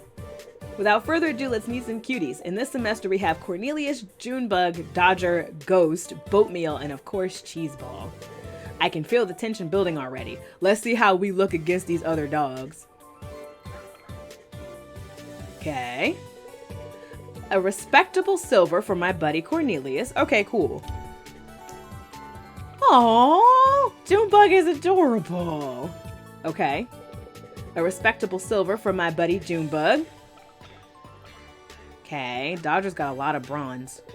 Dodger, that's a very solid performance. Keeping it shiny with a silver medal. Excuse me? How does that... Okay, how is Cornelius a silver and Dodger a silver? Are they all silver? Is that how we're doing this? Okay. So Ghost has about the same amount of silver coins as Cornelius does. And Ghost is adorable. Nice work from my main dog, Ghost. I knew you had it in you. Boatmeal! Precious! Okay. Alright. Right, Boatmeal is the cutest and the name is adorable. Moment of truth. Let's check out Cheeseball. Hey! That's my girl. Good job, Cheeseball. Yep, so apparently everybody is a silver. So my dog gets a silver in every single category. But Dodger has 3 bronze coins and is also a silver. The system needs work, Quincy. Pretty impressive stuff. I think we've got a promising group of 4-legged students this semester. Can't wait to see you all next time. Okay, always the bridesmaid. Receiving 1 or more silver medals this check-in. Okay, and putting one paw in front of the other. We're doing good, Cheeseball. Minor award. Pupper, better, faster, stronger. For leveling up at least 2 of your pup's traits since last check-in. Nice. Pitter pat for giving your dog good pats over 100 times. That's a lot. How's the wrist? In pain. Thanks for asking. Alright, so we had our Paw Academy check-in. Yay! So we're doing pretty well. Week 7, so we've reached the halfway point. A little over the halfway. Oh God! We can go on a date with Anders! Oh Jesus! The stress level, it just went majorly up. Okay, hold on. What's in my inbox? Thank you. Lauren, it has occurred to me that although I did not RSVP to your housewarming event last weekend, you nonetheless extended your hospitality to me at the last moment. For this, I am eternally grateful. Your home felt welcoming, and I'm honored to be considered close enough to visit. I certainly hope to visit again sometime soon. Ooh, the formality. It's so beautiful. Okay. Next. Ahem. Hey, Anders told me I should email to apologize for not RSVPing, but no one actually RSVPs to anything, right? Anyway, thanks for having me around last weekend. Your place is pretty cool, I guess. How do you end emails? Bye? Oh, Felix. Okay. Maribel. I loved it. Mwah, your place is super cute, and I had the best time last weekend. I'm so glad Astrid dragged me from my desk. Great job, Lauren. Temperance Ainsworth. Interesting. I'm not sure if you intended to CC me on your invitation to your housewarming. I did not. Especially considering you emailed the shop instead of my personal address. Right? Felix is like, do people actually RSVP? Do they? How do you write an email? How do you end an email? I'm always just like, sincerely. And then I'll have people respond to me and be like, hey girl, how you doing? And I'm like, so I was formal in this email for no reason? Is that what just happened? All right, hold on. Okay, my throat, it was burning. That said, if you had my personal address, I would have other questions. But anyway, this is that. Now that you've seen my real name, I need you to understand that if you ever use it, I will personally dismantle your entire life. Tell me why I invited her to my house again. I just wanted to let you know that I had a very entertaining time at your housewarming party over the weekend. I do think it's interesting that you've hung various things on your walls using nails and similarly permanent fixtures. Okay. Fox. Okay. I don't know if you guys can see them, but I have like posters kind of like behind me and then to the side of me, that side over there, back that way. Nothing on my walls is nailed down. Nothing. I got some artist tape from the store. Everything is taped with artist tape because we're renting. Oh. Okay. Yeah, but even so, I still like, I do not put nails in anything because I don't want holes in my walls. So I tape everything to my walls. And it's the nice tape that peels right off the wall so it doesn't take the paint with it either. I sound like a really old person, but the artist tape is amazing. If you ever need to hang posters, use that. Pause Academy second check-in reminder. Don't forget you have another check-in 3 weeks from now. Remember to bring plenty of high-value treats and poop bags. We don't need another cleaning bill like after last semester's fiasco. All right, so I am scared. We have a date option here. We have some encounters that we can do. Okay, so they wanted us to... I use blue tack. I've never heard of that. I will have to look that up. So what I'm thinking... Hold on, I just looked down and I thought there was another... Okay, I don't have any more emails. I thought I did. I think I'm watching like the stream, the old part of the stream. Okay, anyway. So Jade said we should work on our social stuff with Cheeseball, so let's do that. Looks like you want to spend some personal time with Cheeseball. Yes! There was a weird dog on the way home. Cheeseball seemed eager to play with it, but as soon as it hissed, she caught on very quickly it wasn't playtime. Great job reading social cues. Good job, Cheeseball. Don't let Grumpy Dog bother you. You are doing well. So the dates take up 3 points, so I have 1 more. We should do an encounter with Felix. I feel like we haven't spent time with him recently. Let's do that. Hearing a knock at the door, I open it to find Felix standing sheepishly in the hallway, clutching Mulder's leash. He nervously scratches his neck and there's a moment of awkward silence. Morning, Felix. What a nice surprise. What can I do for you? The Y-Files. Beg pardon? You said the other day you had some old DVDs of the Y-Files that I could borrow, so I'm here. The cat of Rainbow Bay. So there are cats in this universe. I guess so. To borrow the DVDs. Also, hi. Cheeseball is like very concerned with your awkwardness. You're freaking out my dog. I need you to get it together. Oh, right. Yeah, for sure. Let me go find them. I head back inside and rummage around in some boxes for a bit, managing to dig out 3 cases. Here you go. Bring them back whenever you're done. No rush. Before I go, I have to know, what's your favorite episode? Okay. Oh, you stop pooping. I'm trying to answer any episode with sexual tension. Mysteries of the Space Cat? Wait, I thought I had dumped the poop. Okay, whatever.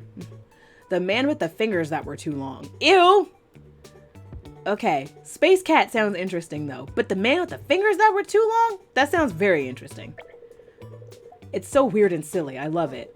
Really? You don't think his fingers were like too long? Well, of course they were. It's in the name. But they were way too long even for that. I found it unsettling. No human should have fingers that long. He needed them to rob banks. Even worse. Oh no, he didn't like this response. First he has weird fingers and then he's a criminal. Think of all the good he could have done with those fingers. Like what? Well, he could have, become the world's best waiter? I think we've established you're not exactly a fan of that storyline. Oh, that didn't go well at all. Well, add that to the list of awkward encounters with Felix. Date time! Here we go. At the Romaine Empire. Yes. Oh, that's right. I still have Anders' card. I wonder if he wants to get a bite. Ooh, we could get burgers. Hey, Anders, do you have plans tonight? With any luck, I'm about to. What did you have in mind? Loving it. What's full of meat and perfectly encased in 2 pert tasty buns? What is this question? I'm listening. Burgers! Ah. Actually, I could get us seats at the Romaine Empire tonight. I'm sure you'll love the food. Nice! Do they have burgers? That's important. They're better than that. You'll see. Okay. I have no idea what Anders expects me to eat, but I guess we'll find out. Oh, okay. Romaine Empire. Way to make a restaurant sound simultaneously healthy and threateningly imperialistic. Watch this be veggie burgers. Sir, I wonder if they'll invade and conquer other restaurants. Or battle chefs to... Okay, look. Or capture chefs to battle each other to the death. I really hope they don't only serve salads. It sounds like a veggie burger restaurant. The restaurant itself is on the edge of South Shore in the Arts District, just far enough from the bars of South Shore to escape the nightlife without losing too much visibility to the local office buildings. As I step in from the street, gentle jazz music tickles my ears and a small bell jingles above the door. Before I even have the chance to take the place in, a waitress dressed in a smart waistcoat greets me. Hello there! Why are you growling at strangers? Calm yourself. Good evening. Will you be dining alone tonight? No, I'm meeting someone. Anders? The waitress' face lights up with recognition. Ah, so you're Mr. Hamilton's guest. Please follow me. Your dog, too. Wow, Mr. Hamilton, huh? Cheeseball and I follow the waitress toward the back of the restaurant, past a number of tables intimately illuminated by centerpieces of arranged candles. I like this building. As we near the kitchen, I finally see Anders. He sits at a large table with Hemingway, resting by the side of his chair. Sir, I'm trying to read the romantic description. Resting by the side of his chair and a glass of wine in his hand. The table itself is situated right by the kitchen, and despite its size, is set for only 2 guests. Your guest has arrived, Mr. Hamilton. Lauren, I'm so glad you could make it. As am I. Anders stands up and takes 3 precise steps toward me. He smiles softly and places one hand on my upper arm. It's warm. This place is fancy. Damn, Anders, this place is fancy. I told you you'd like it. Do they have cheeseburgers? I feel like I might be a little underdressed. Really? I couldn't tell. Oh, wait. Right. You're wearing a fragrance at least, aren't you? I like it. Oh, it's just a cheap one, but thanks. He doesn't need to know I stopped at the supermarket on my way here and rubbed 3 different magazine samples on my body. Girl! Why? Girl, Bath & Body Works has spritz for like $10. Okay.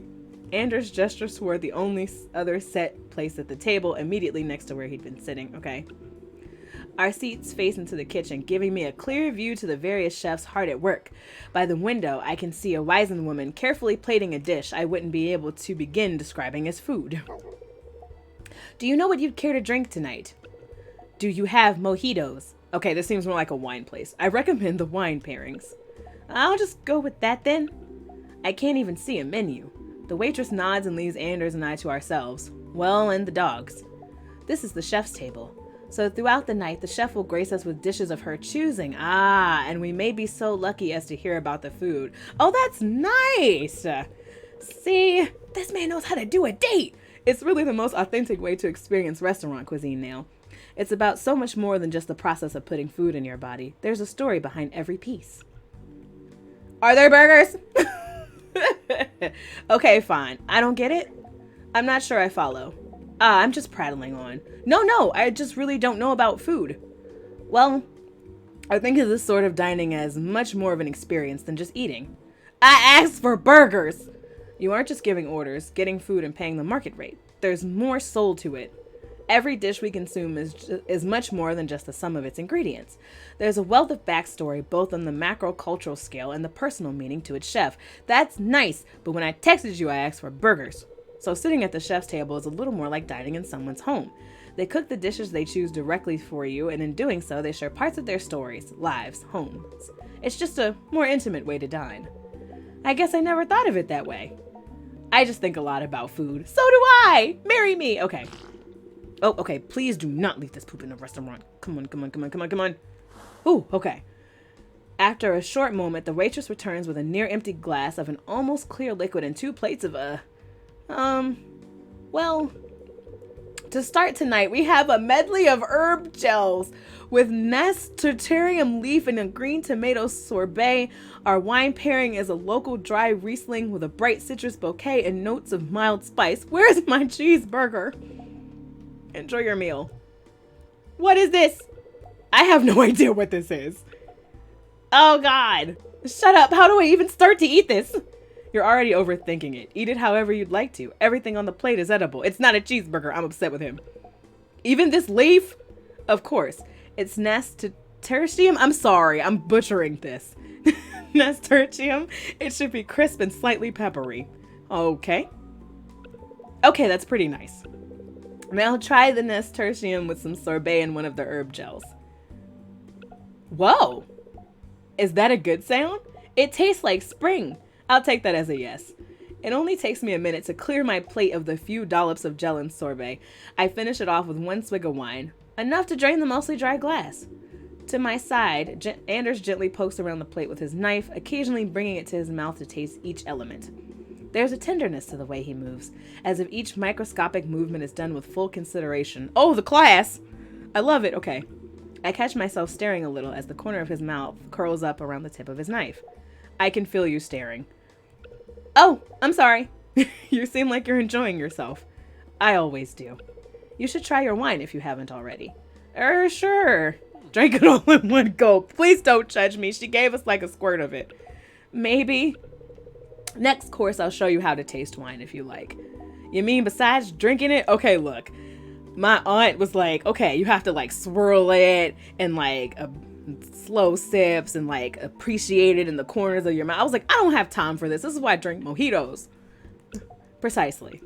Anders finishes his plate, and before long, the waitress returns with an assistant to clear our dishes while he places more down in front of us. And now for our second course.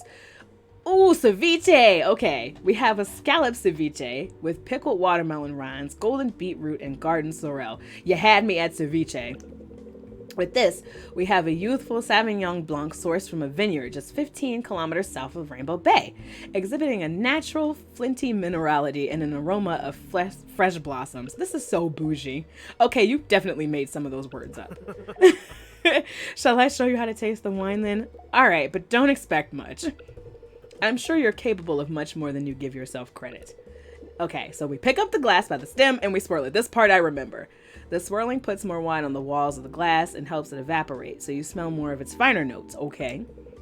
Next, I should have brought my notepad. Next, bring it to your nose and inhale gently. Your nose should be more or less inside the glass. This feels ridiculous. This is exactly what I said when I tasted wine before. I was like, we're going through all of this. We have to swirl, and then we have to... No, just let me drink the thing. Don't worry, I'm not watching. Very funny. What do you smell? Well, there's a definite sort of grapey aroma. Well, yes. What else? That's some dead-ass wine. It's sort of like the ground after it rains. This sounds horrible, but it smells like wet concrete. You're right, though. That's common for Sauvignon Blanc. I'm getting notes of cut grass and lime as well. It's quite herbaceous. Okay, then we take a sizable sip, and we swirl it around. Yep, this is exactly what my aunt told me, and I was like, this is too much for a drink. Swallow when you're ready. Now just think about what you taste. You might feel the acidity along the sides of your tongue, and you'll probably notice some new aromas as well. What do you think? It's a bit acidic, but not too much. And I think I taste green pepper and lemon. Wonderful. There aren't really any wrong answers. It's just about how you perceive the wine. I mean, if there's no green pepper and lemon in it, then isn't that kind of a wrong answer if I taste something not in it? Okay, it's just how you perceive the wine. When you take the time to taste it properly, you really consider the flavors and craftsmanship behind it all. Winemakers around these parts don't usually oak. Okay, there's Sauvignon Blanc, but I can teach you about oaking too when we get a red wine. Sure, why not? Throughout the 7-course degustation, Anders explains various wine notes and origins, with the waitress and chef both chiming in at various points. After an intricate dessert constructed of molded grapefruit mousse and ruby chocolate, Anders quietly pays the bill. Ooh, and he paid? Sir, he's winning. He's got so many points. Before we say goodnight, would it be all right if I walked you home? Of course it would! I'd like that. I'm not sure I'm ready for the night to be over just yet. Was that a pun? My parents liked oak Chardonnay. Oh, okay, cool.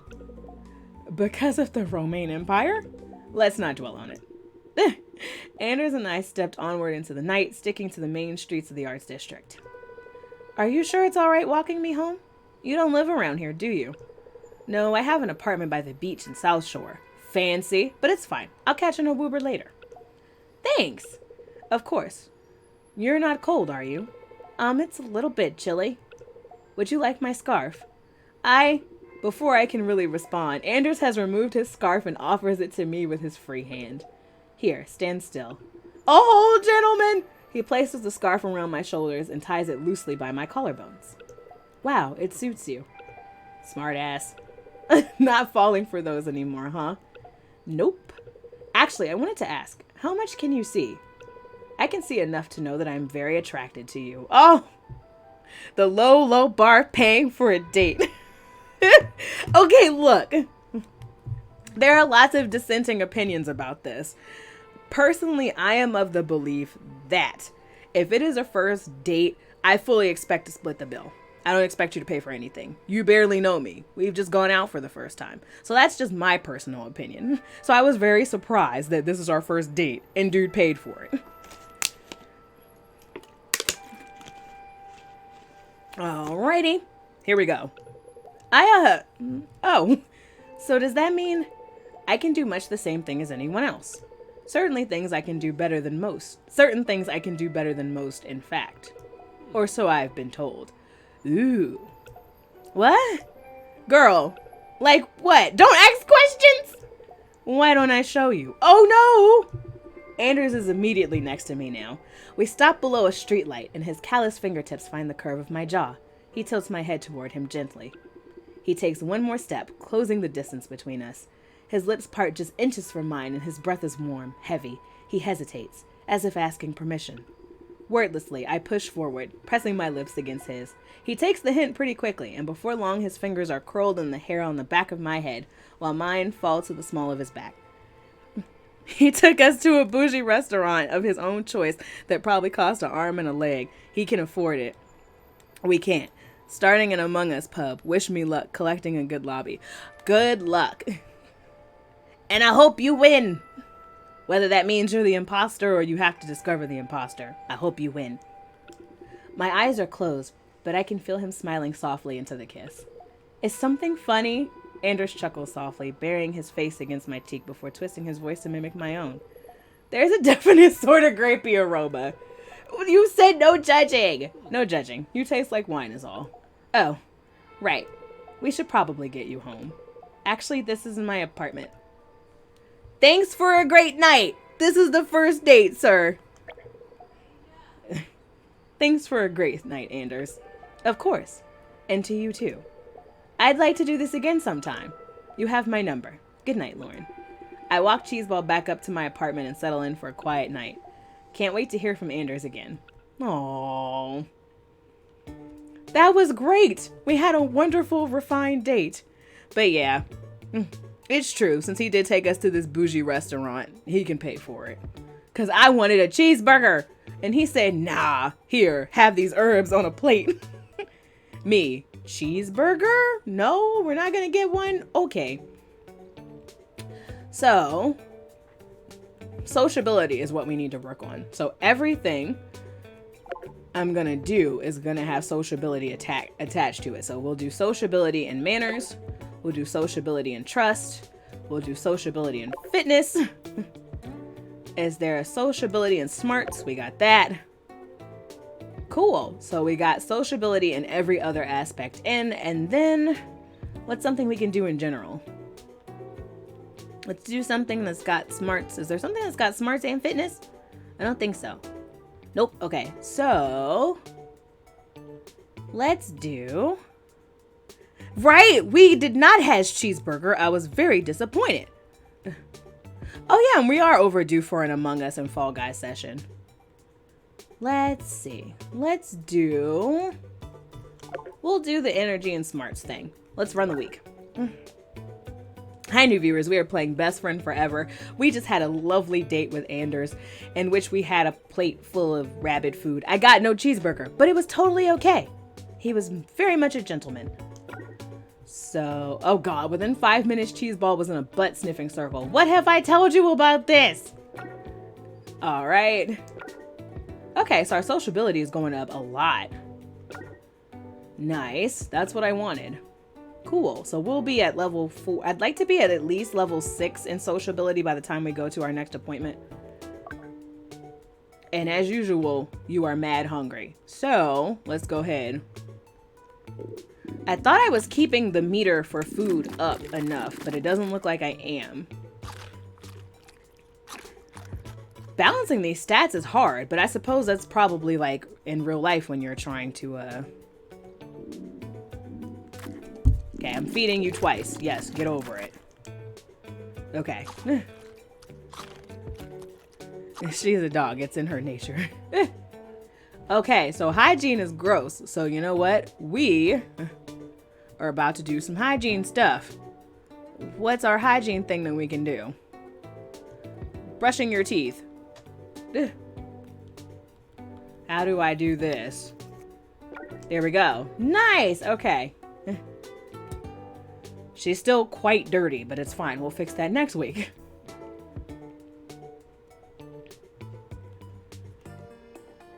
All right, let's check our emails. Noise complaints at Rainbow Apartments Complex. Okay. Hi, you are receiving this email as an owner or appointed tenant of a unit in Rainbow Apartments Complex. Over the past few weeks, we received a number of noise complaints from some building occupants. Please remember we have a 10 p.m. noise curfew. This means that any loud music, video game sound effects, and late night dog raves must be put on mute or lowered to a sensible volume after 10 p.m. Respecting your neighbor's rights to a peaceful sleep means they'll respect yours, and we'll stop getting complaints we really don't want to deal with. That's fair. Obelisk holds the key to your heart. Hashtag no. Goggle, Face Mag, Twitto, My Spot, Chemist Storehouse. Chemist Storehouse? What's that? Microfirm and 1,000 other logins to remember. No thanks, I've got Obelisk Multipass. No, that means I give them access to all my social media? No. With the new Multipass from Obelisk Security, logging into all of your favorite websites and personal information databases just became a whole lot easier. Once you grant a few permissions, Multipass will automatically access all your relevant emails and passwords. No. Allowing you to come and go from any site on the web. Not only that, Multipass is compatible with existing operation systems and bank software. No. So you'll never have to remember anything ever again. Just don't forget where you parked your car. Always watching out for you and yours. Praise God. I'm loving this critique of how technology is evolving. For the worse. Woofer dating tip. Win their heart. So you're spending time together, but the relationship doesn't seem to be progressing. What can you do? At Woofer, we think the key to a successful romance is plenty of love, affection, and dates. Sometimes the targets of our affection can be a little oblivious. Make sure you're attending every date that appears. Who knows, sometime soon you may have the opportunity to call upon your beloved, thereby cementing your monogamous coupling decision. But not if they don't know you want them. So basically the game is like, girl, we are halfway in, and you still haven't gone out on dates with half the people in the game. Alright, so let's do some personal time stuff. I always wondered why there was anti-goose signs around Dogwood Gardens. We might need a quick stop to the vet, but I think Cheeseball has learned not to harass geese anymore. That's a good lesson. Mine, geese are evil. Please mind your business. All right, so we have 4 more points. So I would like to talk to all my favorite people. First, Maribel. Quincy has just given Gravy a clean bill of health after his regular checkup, though much of that was Maribel and Quincy having deep and meaningful conversations with Gravy. You bring it back, bring it back, bring it back. My coloring game just gave me the very meaningful message of if you believe you deserve better, you will create better for yourself. That might be the most nonsensical thing I've read, since there's nothing more enticing, disenchanting, and enslaving than life at the sea. I mean, I do think that, though. If you believe you deserve better, sometimes it's not always true, but I do believe that you start to create things for yourself. I'm trying to figure out how to phrase this. I believe that you start creating environments for yourself that kind of push you towards that better that you deserve. I enjoy you reading deserve. That's what I thought it was. Was it deserve or desire?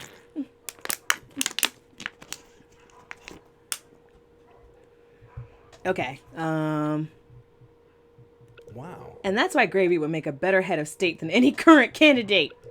President Gravedigger. I like the sound of it. Oh gosh. Fine. Prime Minister Gravedigger.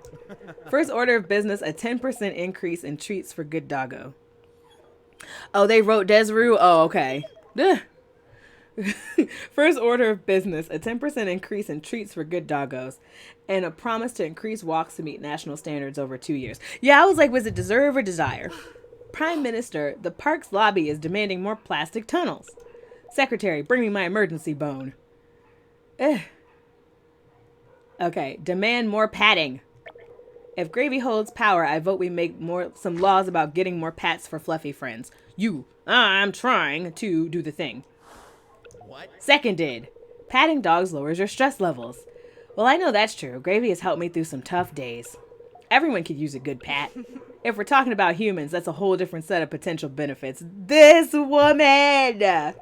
I mean, just teasing, Lauren. Too bad. I actually give pretty good pats.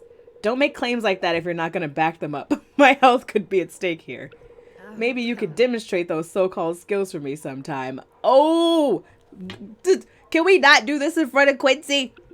Wow, this conversation heated up quickly. That didn't sound like just teasing after all. Ooh, would you look at that? We have our second date with Maribel. That was quick. Okay. Let's do the thing. Okay, I don't know. But I feel like if we pass it up this week, will it be here next week? Because I kind of wanted to talk to some more people, though. But this will take the rest of our meter for this week. So I'm confused. What happens if I pass up on a date? Oh, God. Will it pop up again next week? You know what? This calls for saving. That's what I should do. Save. Forgot that's a thing that can easily be done. And then we can figure out what happens if I pass up on this date. Cool. All right. So, let's just see. Because I wanted to talk to other people too. All right, let's talk to Sacha. As I'm closing the door to my apartment, I see Sacha in the stairwell. He's carrying a small red suitcase. Can you stop digging? Afternoon, Sacha. Moving out already? We only just met. Hi, Lauren. Actually, I think I'm planning a short holiday somewhere. Somewhere? Well, I've done quite a bit of traveling already, so I'm not really sure where to go next. The K-Girl Islands, a local spot, the ancient Q-Boys. Go to an island! How about a relaxing trip to the K-Girl Islands? I love this, the Cayman Islands, the K-Girl Islands. Enjoy the sunshine, walk along 6-meter beach, relax. It's super pretty there, but I'm not sure I could stand that much sitting around alone. I like to keep busy. Oh. Plus, isn't K-Girl where all those shifty billionaires and organized crime bosses keep their money to avoid taxes? Well, dang! Oh, right. New plan then. Tour the many famous banks and stage massive protests. Banners chanting the indignant rumble of the working class rising up. Sir, vacation. This is not sounding relaxing anymore. Maybe not, but now I'm fired up. Sacha is excited, even if my suggestion was off the mark. Okay, so the date option disappeared. But will it pop up next week, though? That was my question. Let's see what happens. A few drops of rain fleck the pavement at my feet as I stare regretfully at the closed shop door. Traditionally, you have to open them first. And hello to you too also, Cheeseball. Good job. Okay, bond with our future husband. Okay. I wanted to pick up some new plant pots, but I forgot they were closing early today. Do you think I could just break in and leave the money on the counter? You do remember that I'm a lawyer, yes? Ah! Of course! Perhaps you can come up with a less dramatic solution to this pot problem. My ferns can be returned to nature. I guess I could just wait until next week. Ugh. Or we could just return the ferns to nature, right? Maybe it's time I let my precious ferns grow up and be returned to the wild. Decided already. I mean, he's hot. Okay. At their age, they should already have jobs and responsibilities of their own. Oof, actually, I'm feeling a bit targeted now. Well, we all feel like plants sometimes. Hungry at the whims of greater forces. Desperate to put down roots. I can't tell if that was a joke about the bedroom or some very deep philosophical commentary. Can't it be both? I suppose so, yes. That was very flirty, I think. Either way, I'm giving far too much thought to joint owning an adorable plant family. Oh. All right, and then last would be Felix. Even though none of our conversations with him are going well. I need to... Oh, you. Okay. I need to find new toys for Mulder. He's super restless lately. All right. What sort of toys does he like? The usual toys a dog would like? More toys is not what this dog needs. Sorry, what? He needs more stimulation. Find a maze or something. Have him run through it. I need Bellflower support. Who are we leaning towards so far? Those of you who have been watching the game with me, who are we leaning towards in terms of romancing? German Shepherds are strong, confident dogs. I've been watching since you came in. He knows you're not showing authority, so he's stepping in to take charge. You've made him think he's the boss of you. Wow. Nothing wrong with having a cute boss. You need to be tougher. You could stand to be a little tougher with Mulder, Felix. I once saw you give him good boy treats for 10 minutes straight because he was doing the adorable head wobble. Well, it was cute. How am I supposed to ignore it? Dogs need to be shown leadership if you don't want to be walked all over. Okay, Sacha and Maribel. Sometimes to be nice, you have to be a bit mean. I'm too nice? You're the right amount of nice for me, but maybe not Mulder. Yeah. I appreciate the honesty, Lauren, and the compliment. Can't hurt to try, can it? Yay! Improvements! I wasn't thinking Maribel before, but she seems super sweet and Gravy is great. I've been liking her a lot. I like Sacha too, but I also like Anders. Felix and I are not connecting though. It's disappointing. Alright, so here we are, scheduling for week 8. We said we were going to work on sociability. So we need to do that. We can get some sociability and manner stuff done. I still want to do fitness stuff. Let's advocate for adoption this week. And then we'll get a puppuccino. There we go. Tons of sociability activities. Let's go. Cheeseball worked the reflector like an absolute champ. All right.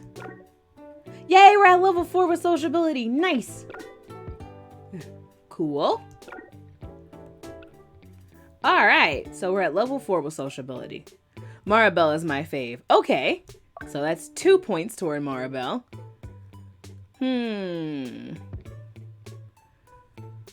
She's hangry? All right, Cheeseball, fine. Here, eat.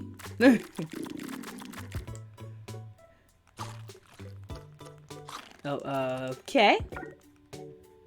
And now she's mega dirty. Why do you do this to me? All right. Is there anything else? Yeah, okay. So I'm going to go ahead and just feed you again. And then we're going to do like a washing thing so we can get this hygiene stat back together. Because you are a mess, ma'am. All right. Yeah, you and these hygiene stats. Let's go ahead. There we go. Please clean my dog. Hygiene is still stanky. Okay, so now we know. Right, I'm like, ma'am, why are you so dirty? All right, so we have tons of date opportunities that just popped up. So that answered my question. If you do ignore a date, you can still do the date next week. Whew, okay. Sale, buy one, get one groundhogs. I know what you're thinking. Is history repeating? Yes and no. Yes, I am having another groundhog sale following a spate of mass returns. No, you are not stuck in an unending email box time loop. Anyway, groundhogs. These adorable herbivores can fit so many acorns in their mouths. They're easily the champion of your weekend game of Fluffy Bunny, but please don't actually feed them marshmallows. If you like stuffing yourself with vegetarian food, then lying in the sun for hours, you have an assured companion in the groundhog. Pass. If you start getting foxes in, though, let me know. So we have a dilemma. We have 5 points here, and each date is 3 points. So I only get one date. And if this doesn't go well, I have to wait till next week. I am so conflicted. Why can't I just hang out with my dog? Okay, look. I did want to do a date with Felix, though, and I feel like this will be the point where I know whether or not we need to keep going in this direction. So we'll do that. If this doesn't go well, we're changing directions. I wonder if there's more to Felix than just a rockin' bod and a permanent glare. Questions that need to be answered. He did offer to spend some time together, although I think he said we could exercise, which, no. Maybe he's into movies? Hey, Felix. Want to discover your deepest, darkest fears? This was not the message we should have sent to this man. Is that a yes? What are you asking exactly? Let's go rob a bank. I'm kidding. Haunted Horror House the 4th. Haunted Horror House number 4 in cinemas now. We should have went to an actual haunted house. A horror film? Yup. You like horror? Yeah, sure. Love it. He sounds hesitant.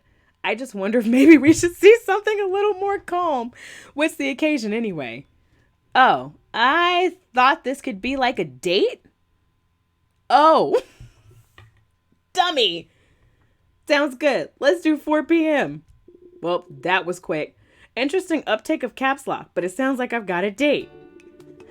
I make my way to the Rainbow Bay Library as dark clouds roll in overhead. A stiff breeze threatens to bowl me over as I push through the double doors.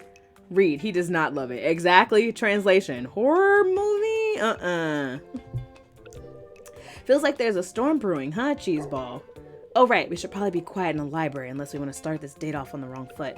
Although, I scan what I can see of the library from the foyer. Admittedly, much of it is obscured by bookshelves with top shelves that seem ever so slightly too tall for the average human to reach. Okay. Besides books, shelves, and more books, I can only make out a few silhouettes in the corners. Various residents curled up in threadbare armchairs, engrossed in all manner of fiction from thrilling crime novellas to "Are you sure you should read that in public?" The front desk is unattended. Where is he? A small silver bell sits atop the front desk with a little placard, "Ring bell for assistance." Don't mind if I do. I drift towards the desk and gingerly tap the bell, cringing slightly as it echoes up the high ceilings, okay? I feel a million eyes piercing my back. Before I can dwell too long on that feeling, the office door swings open and a familiar, impressively wide figure steps through. Hey, this is a library. Please don't make so much noise. Felix, it was the bell. The bell for assistance. The assistance bell, because I need assistance.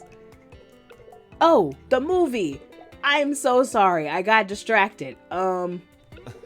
We have a little time before it starts, right? Maybe you can help me with something. How are you with mysteries? Just call me Lauren Holmes. I consider myself a pretty proficient private dick. Oh, you, up here. Excuse me? You know, a private detective, master of mysteries, and seer of truths? Oh, I've never heard that one before. Oh, the blush. But that's good to know. Good to know what a private dick is? I mean, it's good to know you like mysteries. I need your help. Okay, what's the sitch, Felix? I love that! All right, pay attention. Oh, here we go. Someone has been taking library books and hiding them throughout the building in obscure places. Under couches, behind girders, in the computing section. Sounds like a dog did it. Surely the computing section isn't really hidden. No, it is. No one ever looks there. Sorry. No one ever looks there because the books will always be outdated no matter how often we update them. The pace of technology is truly astounding. Try to keep up. Anyway, I thought maybe you could take a look at these books and see if you pick up on anything. There's got to be some kind of common theme to make sense of it all, right? Like teeth marks in the books? Hold on. Oh no! Why would you poop? I'm trying to turn my fan back on. Ooh, I made it in time. Okay. It's like 100 degrees in this room again.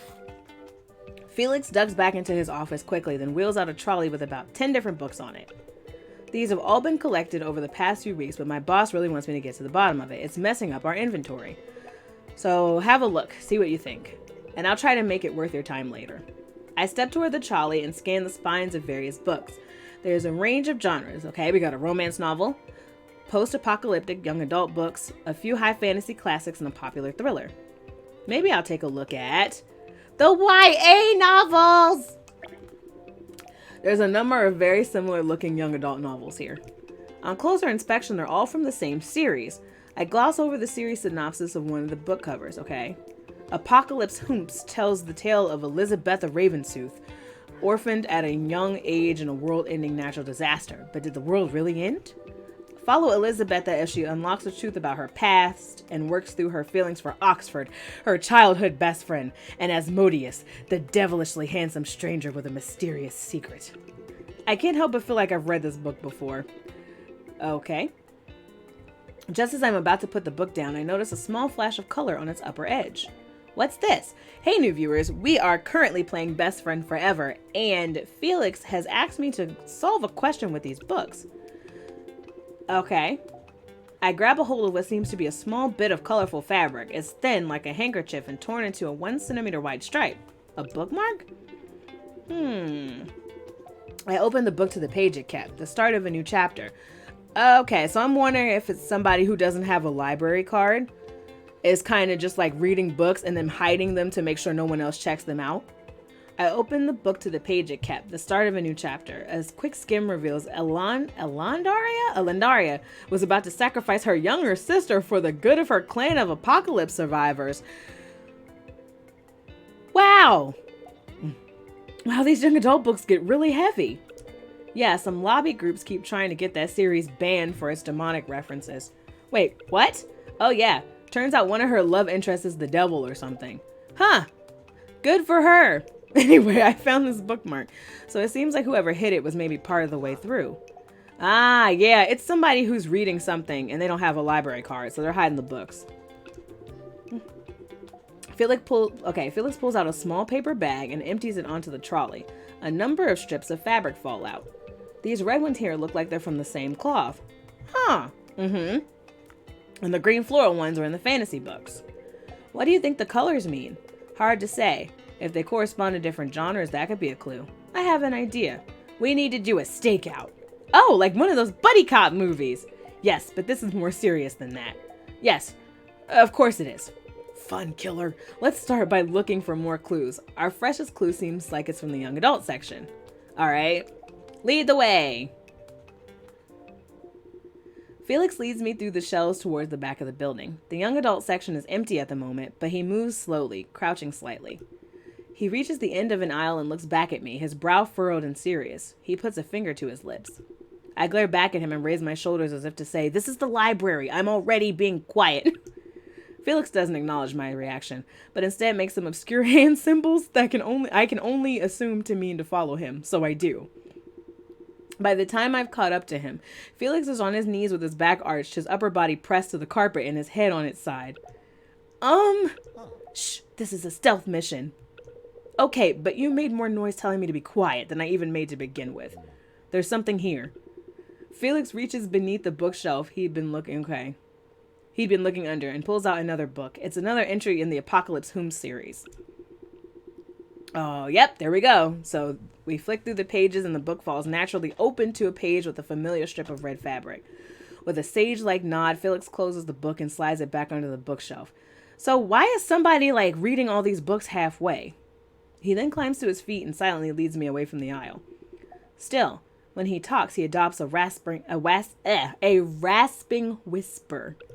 Okay, we found the culprit's latest target. They say the unsub always returns to the scene of the crime. So I think now we just wait and see who shows up. What's an unsub? An identified subject. This man is taking this way too seriously. Wow, and people really say that outside of police procedurals? They could. They don't. Right. Okay, moving on. Why don't you take the far end of the aisle? Just curl up, okay, in one of the armchairs. It'll be easier if I'm not as close, since the unsub is sure to know who I am. This is getting a little bit too ridiculous. I consider objecting for a moment, but when I notice the twinkle in Felix's eye, it's hard to turn him down. Fine. Maybe I'll grab a comic on the way over, so it just looks like I belong there. As long as you're paying attention. We're gonna miss the movie, aren't we? An hour or so passes and nothing happens. Although I do manage to complete a collection of comics about a pasta-loving cat. You know the one. As time passed, I end up... Oh, hold on.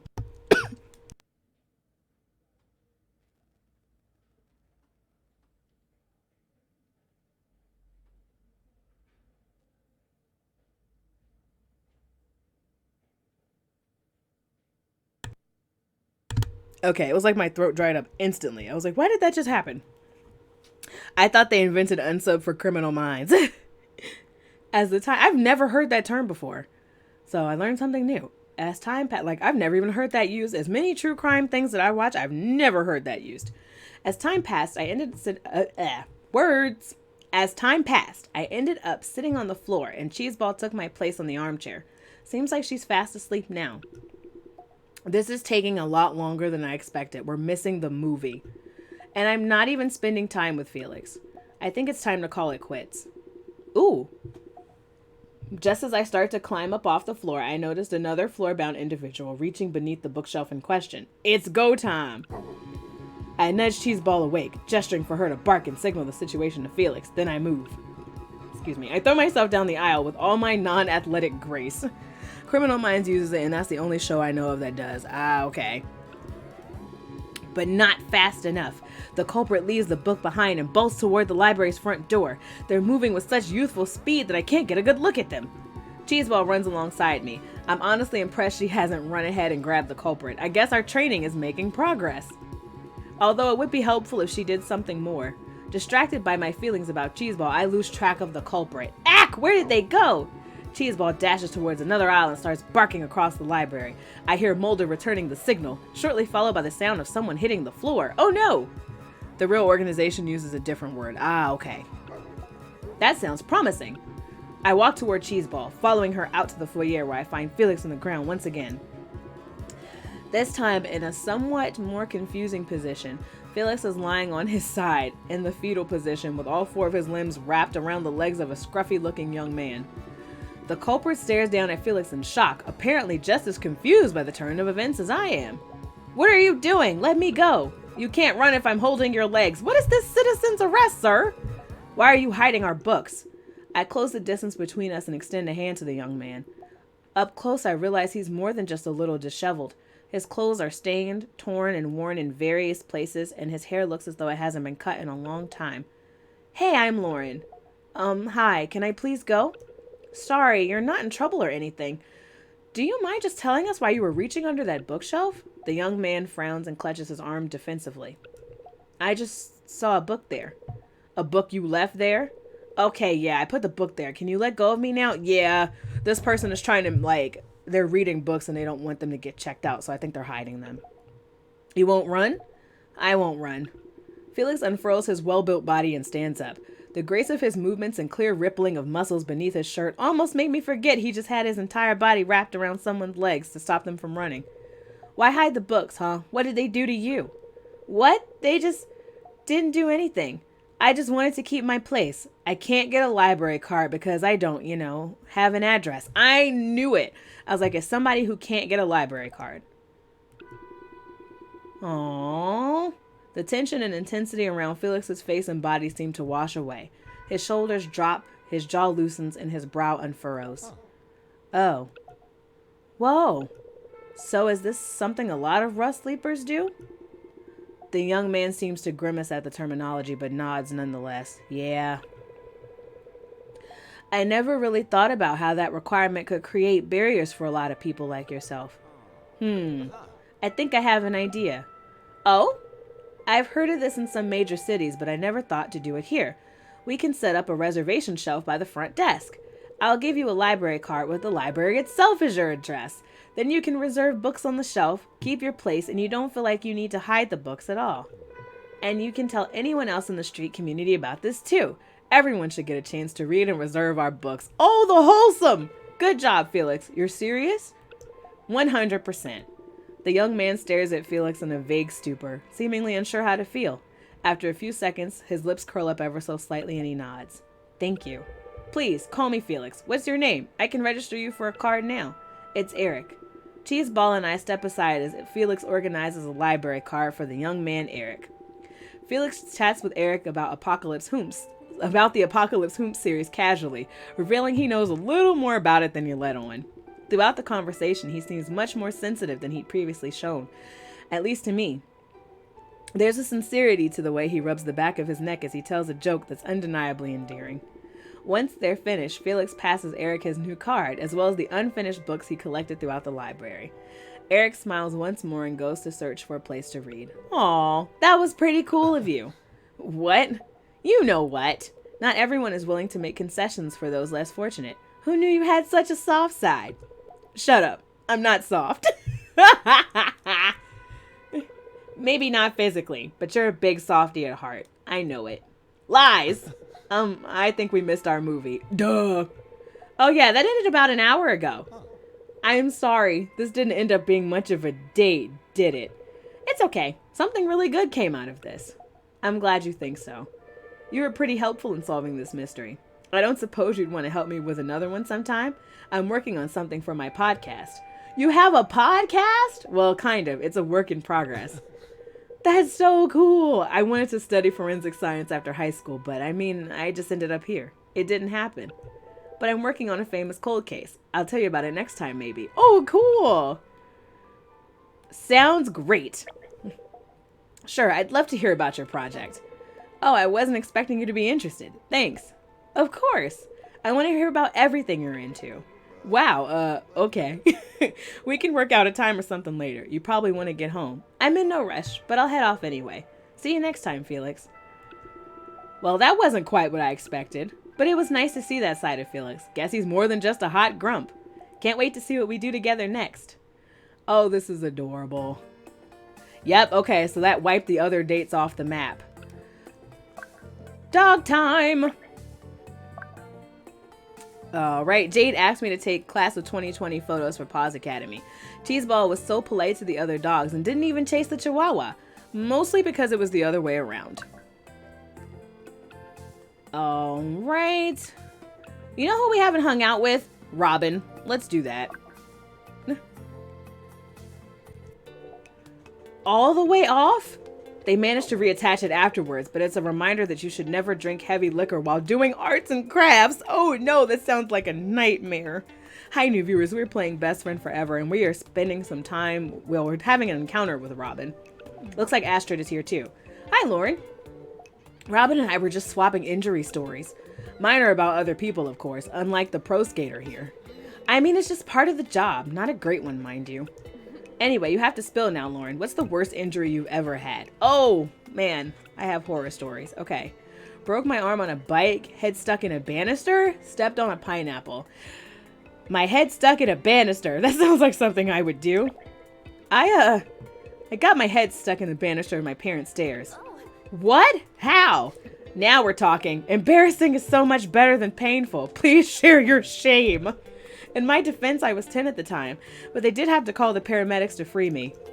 Oh boy, that's amazing! You'd be surprised how often we get folks at the hospital who've gotten their heads stuck in something, and many of them are not 10 years old. Say no more.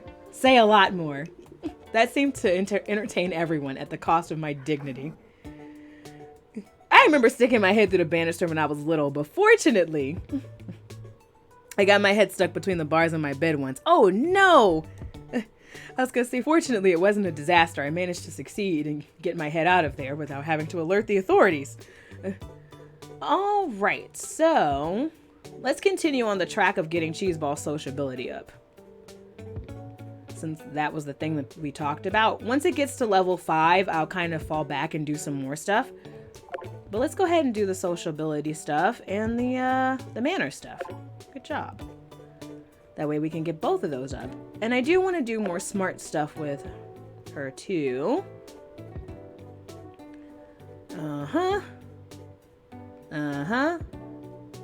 Let's do... We don't do walking and talking. We haven't done that in a while. And then we will do snack time. 1 week.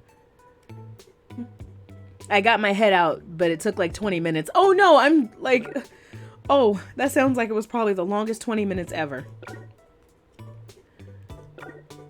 Okay, Cheeseball got into a friendly barking match with the local Frenchie on the way home. Cheeseball conned you into giving her extra treats again. All right, so we're almost at level 5 for sociability. Okay, look. We are doing hygiene stuff. Hygiene stuff. Okay. Is there something that gives me 2 hygienes? Everything looks like it's just 1. Okay, brushing teeth gives 2 hygiene. But first we need to hose your face. Goodness gracious. An absolute mess of dog. We still need to... Okay, you're still really dirty. Okay, look, we're shampooing. Goodness, here. All over your face. Yes, there we go. Clean doggy. Then we will go ahead and blow dry. There we go. Dog has clean face. Oh, I didn't do the drying thing right? Okay, it's fine. Her face is clean and that's all that matters. It's week 10. I think it's time for another examination. Yep. So, hold on. Urgent, your productivity. No, stop bothering me. You ever find yourself unable to finish tasks at hand? Fumbling for focus in a sea of to-do lists and time management tips. Say goodbye to unproductive days and hello to Obelisk Toolbox's newest app, the Mobius Timer. Mobius is similar to many other time-based productive apps, with one important difference. The timer is randomized and invisible. With Mobius, employees won't know when their work begins or ends, leading to a sense of urgency that translates into more work per minute. That sounds like anxiety. Testing has shown that people using the Mobius app experience a 11% increase in productivity with only a modest 17% increase in associated workplace stress. I'm sure that figure has been altered. Try it out today. You already know you'll be working forever. So take advantage. Oh my God. Okay, no. Right, what the heckity heck? Okay. Ooh, Rainbow Bay's premier multi-facility dog park. Let's go. The Dogwood Garden is a bustle with countless lively residents gathering for the annual Summer Solstice Festival. A number of familiar vendors are littered around, with marquees offering custom dog biscuits or small cakes in the shape of the sun. I'm like, that was just so, depressing. The park itself is adorned with bright, colorful balloons and the occasional sprinkler working to both water the lawns and entertain some four-legged friends. If you're at 100% stress, 117 is not better. Exactly. Meanwhile, I stand beneath a gazebo of my own. It's a cheap one, rented from the council, with a trestle table and a few sheets of foam board dressed with photographic prints. Beside the table hangs a black sheet, a sort of makeshift backdrop for me to take people's photos at a small price. Rainbow Bay Photo Booth, come get your photo taken to commemorate the 23rd Annual Summer Solstice Festival. Oh, that's a great job. Why, yes, young doggy. It's such a wonderful idea to have a professional photo taken to mark such an occasion. Cheeseball is great for advertising. What? No, Cheeseball, that's not what we rehearsed. Sounds like she doesn't want to participate in your con. You are hot, but I'm trying to make some cash, and I'm going to need you to move along if you're going to be negative. Anders, it's not a con. It's more like a Real life infomercial. Exactly. Are you tired of going to festivals and having no photos to prove you did it? Exactly. Felix has the idea. Pictures or it didn't happen, right? Right. Of course. In my line of work, it's more like written evidence or it didn't happen. Surely photos apply in some divorce cases. Well, it would be uncouth of me to follow this line of conversation any further. Say no more. Are you two here together? We check out the festival together every year. Aw, plus it's a good opportunity to get Mulder used to being in crowds. Call it a tradition. It doesn't change much year to year. Your photo booth is a cool idea. Thanks. Yes, I'm sure if you bring the same enthusiasm to photography as you do to dinner, you're destined for success.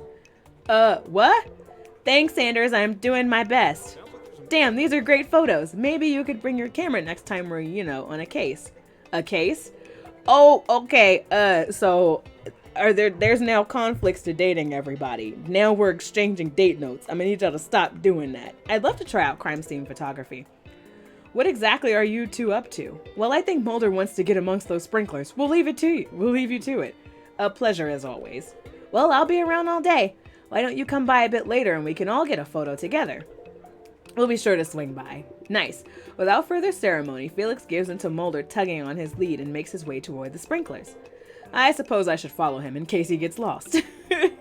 With a cheeky wink, Anders turns his back to me and returns to the crowds.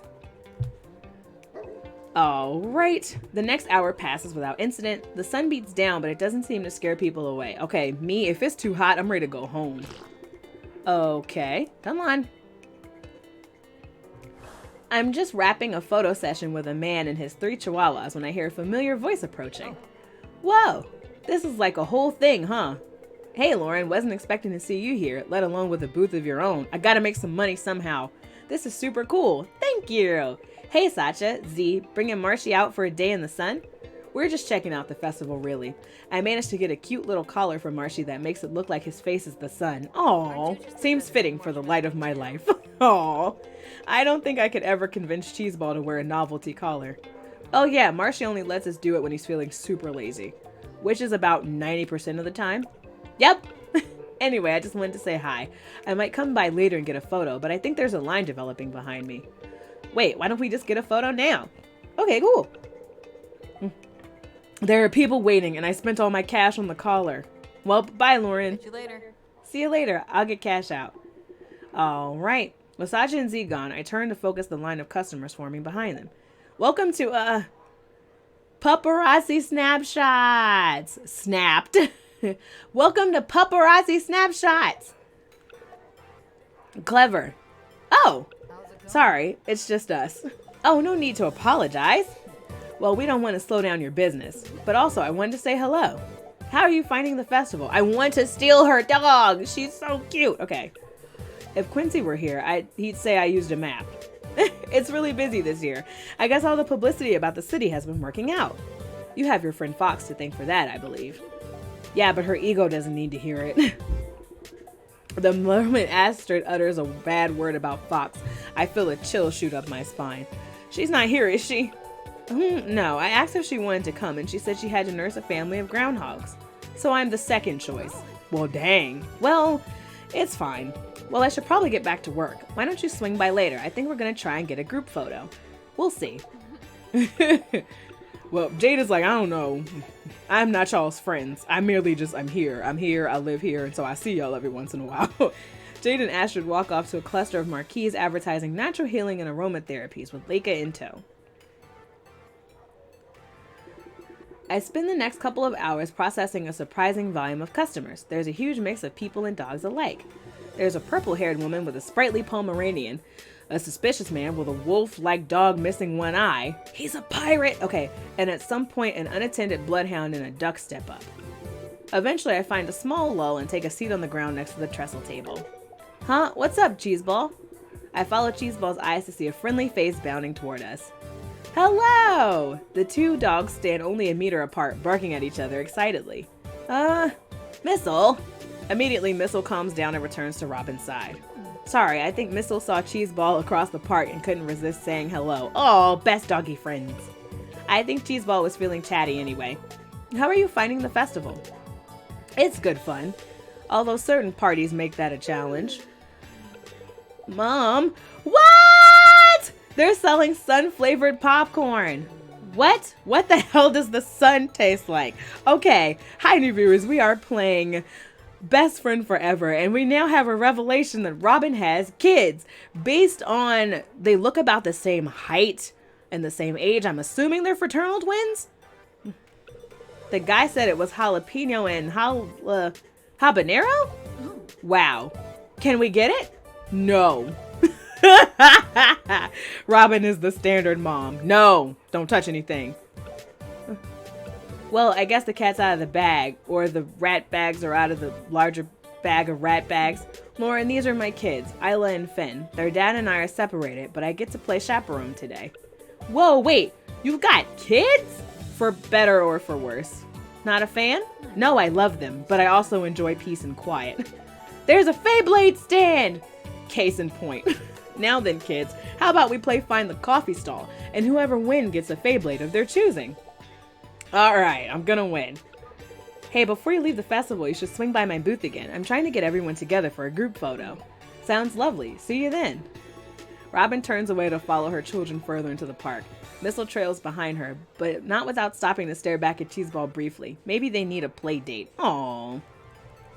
We should set one up. I sigh in resignation as I climb back to my feet.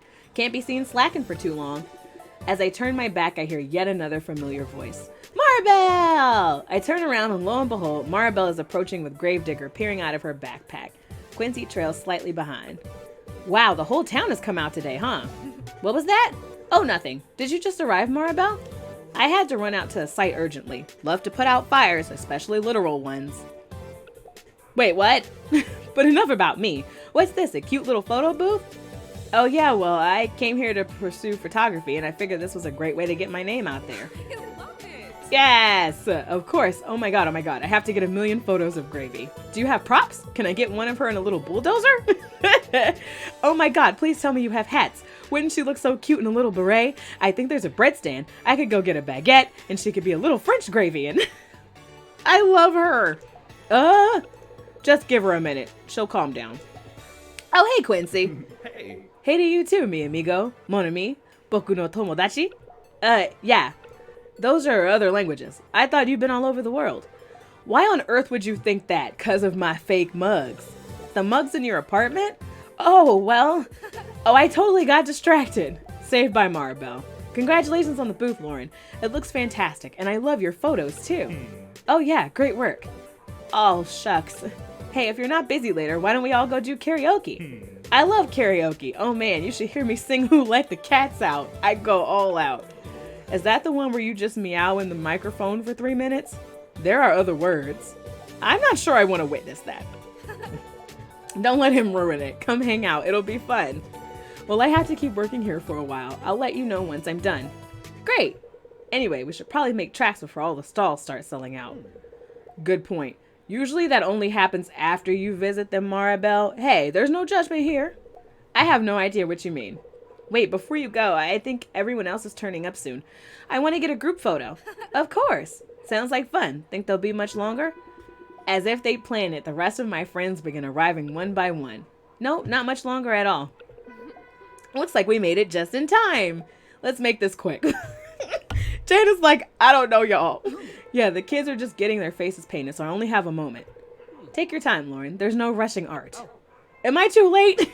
Perfect timing, actually. Let me just set up my tripod so I can get in on this. I affix my camera to the tripod, set it on a timer, and frantically slide into the frame of the photo. Okay, everyone, say cheese. Okay, I'll process the photo and then send it out to everyone later. What? I wanted to see it. No, not until I've processed it. It's my baby. All right, fine, but I want first eyes. With the photo taken, everyone shuffles off, leaving me to wrap up my day at the booth. Phew, it's been super busy today, huh, Cheeseball? I hear that. Maybe when we get home tonight, we can just cuddle and watch some PawTube. Aw. I'm following Cheeseball's line of sight, and as I turn, I realize he's locked his eyes on a middle-aged woman standing at the edge of the marquee. Were you talking to your dog? Well, I mean, obviously. It's okay, Cheeseball. You can go back to sleep. How delightful. Were you wanting your picture taken? Actually, I was admiring your photos. Are these all taken here in Rainbow Bay? Mostly, yeah. I moved here recently and I wanted to capture how beautiful this city is. You've done a remarkable job. Do you have a job for me? Wow, thank you. What do you call yourself? Well, my name is Lauren Kennedy, but I call my business Paparazzi Snapshots. That name implies you're taking photos without consent. We might need to workshop that. Who is we? What do you mean by that? Sorry. Oh, I've gotten ahead of myself. Lauren, my name is Carolyn Russo. I'm a curator at a local gallery space called Focus. I'm scouting for talent to develop an exhibition for our space. I'd be very interested in talking to you some more about displaying your artwork. Yes! Wait, what? Perhaps I wasn't clear. If you're interested, I'd like you to produce a photography exhibition for my gallery. I'd pay you, of course, and we'd work together to decide the direction of the collection. Though based on what I've seen, I feel like you have a lot to say about Rainbow Bay. Well, it's sort of a new life for me here. Brilliant. Use that. Anyway, I'll leave you with my card. Give me a call and we can discuss details. Thank you. Carolyn passes a small off-white card into my hand, smiles and walks away. What just happened? Is this real? Oh my god, her business card even has a watermark. I dance quietly on the spot, careful not to wake Cheeseball. First off, a little wiggle. I throw in a few fist pumps while I'm there. And oh yeah, I hit the whip! I guess this is a good point to wrap up for the day.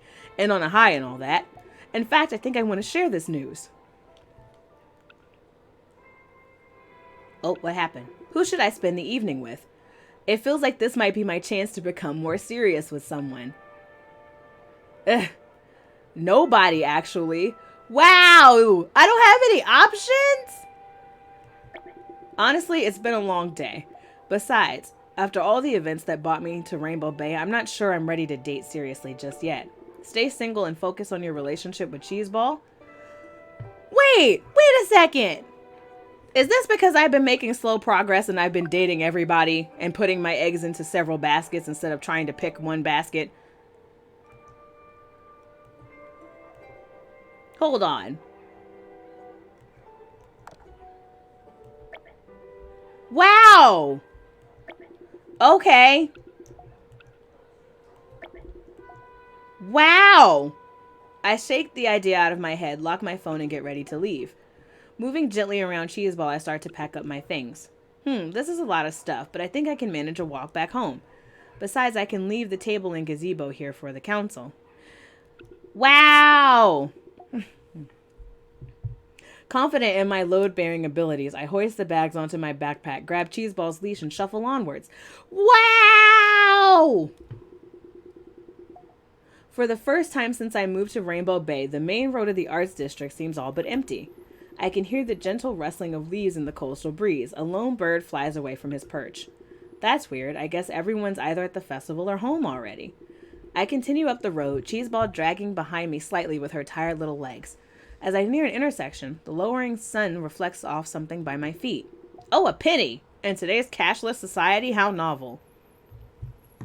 Hey, Tameless Sage, we are playing Best Friend Forever. You raise a dog. This is my adorable dog. Her name is Cheeseball. And you find love. But apparently, I can't find love because when it was time to share the good news with somebody, I was not given an option of who to share the good news with. So, love her already. Right, she's the most adorable, even if she poops all over the place. Well, I don't mind if I do. I'll just go ahead and pick that up. Oh, okay. What? Cheeseball, no, not the face. Geez, my head hurts. What happened? Wait, did I fall? It's only then that I realize I'm on the ground. I feebly climb to my feet, taking stock of the situation as I do. My bags are strewn across the street as if they'd been thrown about. Oh no, my camera! Did I just get mugged? Panicked, I hurry over to my bags, pulling them together and searching to check that my camera is okay. But it isn't even there. What the hell? No, not now, Cheeseball. My camera's gone. I can't afford another one. It's my livelihood. I'll lose my income and apartment and I'll lose you. What if it's still around here? It can't be that valuable to a stranger, right? It's a couple thousand maybe, but the photos... Oh God, all my photos from today. The photo with everyone, they're all gone. Wow, we just got mugged. So not only do we get a chance to find love, now my livelihood is almost over. Which manager do I speak to about this? What the heck? I have to find it. I can't go home without my camera. Cheeseball begins sniffing around the ground like, well, a hound on the hunt. Okay. It can't have gone far, right? Let's search around the place. I make my way out into the neighboring road, scanning for any evidence of my camera. These streets are all but empty. The stillness is unsettling, like I'm being watched. Cheeseball shuffles along the ground in front of me, following any scent trail she finds. If only that was actually helpful. It's not here. Come on, Cheeseball. If someone took it, we might be able to catch them with it. Oh gosh, someone stole our camera. I am not liking this. As I round the corner onto the South Shore Promenade, the sound of footsteps and a flash of movement in my peripheral vision grabs my attention. Who's there? I lunge forward, feet hitting the pavement hard as I swerve around the corner. Another flash of movement, down an alleyway. I'm hot on his heels when... A raccoon? I didn't even know we had raccoons in Rainbow Bay. Cheeseball, no raccoon chasing, let's go. I have to coax Cheeseball out of the alleyway with treats before we make tracks back to the Arts District. Where is my camera? What is this synthwave detective-ass soundtrack? I'm loving it. The tension just got escalated. The sun is just beginning to make its way toward the horizon. Not enough to paint the sky, but just to signal the end of the day. As I arrive in the Arts District, I realize that there's little that's going to help me now. Even now, the streets are devoid of likely witnesses. Maybe one of the shopkeepers saw something? Fox's place is right here. No, I know it's a stretch, but I have to try. Okay. I step into Fox's shop, still as eerie as it always is. Only this time my interest is met with a response. We're closed. Fox, I'm not a customer. Ugh, yeah, you never buy anything. I don't have time for this right now. My camera's been stolen. What, so you thought I took it? No, I was just checking the area. I was wondering if you'd seen anything. Oh, well, no, I haven't. Sorry.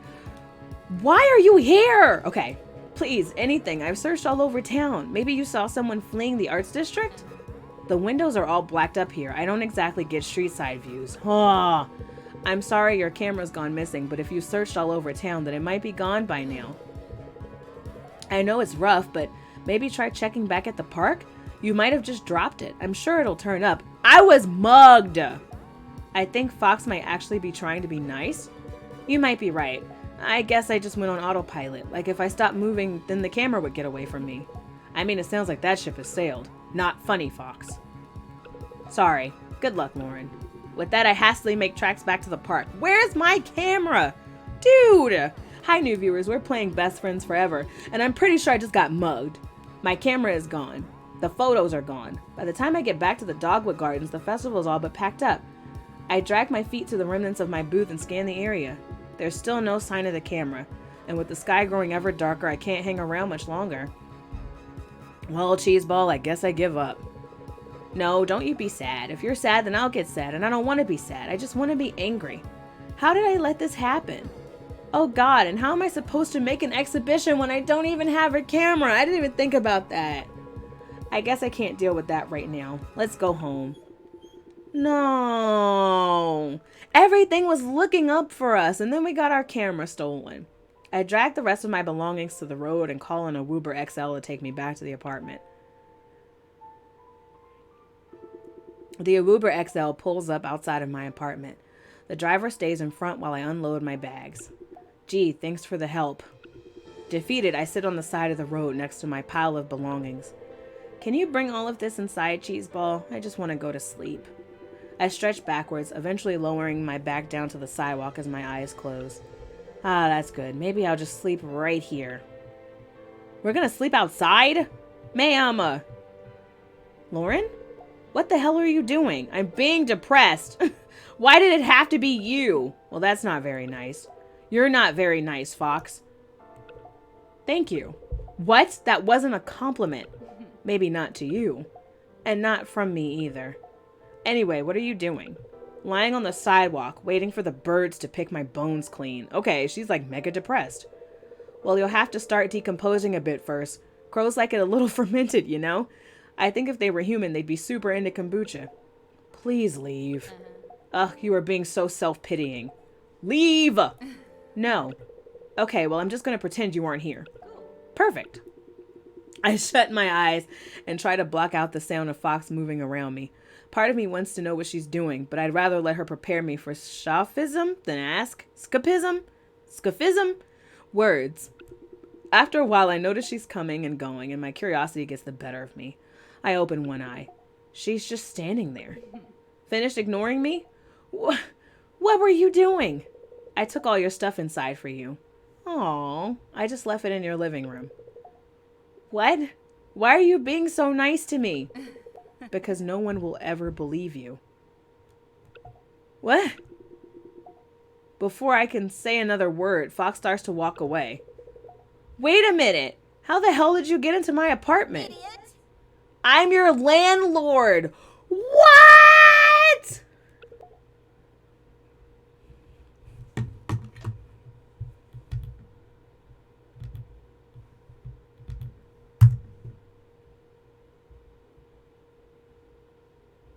Out of all the people who could be my landlord, it's the one who doesn't know what season she's dressing for. I stand in the street, gazing at where Fox stood in a stupor. Has Fox been my landlord this entire time? But then again, can I really believe her? She could have just gotten my keys from my bag. With shaking my head, I make my way up to my apartment with a very sleepy Cheeseball at my heels and got ready for bed. I don't trust her anymore, Kittenclism. After that revelation, I didn't like her before, but now I don't trust her. The morning sun filters through the blinds, just enough to wake me. Cheeseball is lying on the bed next to me, head on a pillow and body stretched out. Aw, she's sleeping like people. I almost feel peaceful, until I remember what happened. Carolyn's card. A surge of panic pushes me out of bed, grabbing my card and my phone on the way, and out to the living room. I punch in the digits and hold my breath. This is Carolyn Russo. Carolyn? This is Lauren. I was hoping to hear from you. Look, I don't think we can do the exhibition. I explain what little I can to Carolyn. She doesn't interrupt to speak or even react. I see. It's a pity about the photos you may have lost, but we can still make this work. You can borrow a camera from me. I have a few of my own. Quite nice ones, too. Plus, I'm sure you already had some works that will be more than suitable. I actually have an opening at the gallery in a few weeks. Do you think you could put something together soon? I'm happy to pay a rush fee. Oh my God, this woman is amazing. Of course, if I can borrow your camera, I'll get straight to work. Delightful. I'll be in touch. Oh, it's okay. Hope is not all lost. Carolyn hangs up. I sit on my couch staring at the wall. There may just be hope after all. Alrighty, so I am going to do this week and then we'll wrap up the game here. So our trust level, I would like to get that a little bit higher. But I actually also want to work on smarts and fitness. So let's actually do that this week. We'll do some smarts and some fitness stuff. Oh. All right. Take the puppy for a swim. What else can we do? Uh-huh. Yay, we got some frisbee stuff in. And then what else can we do? We could do some gardening. Quote unquote help at the community garden. Let's go. All right.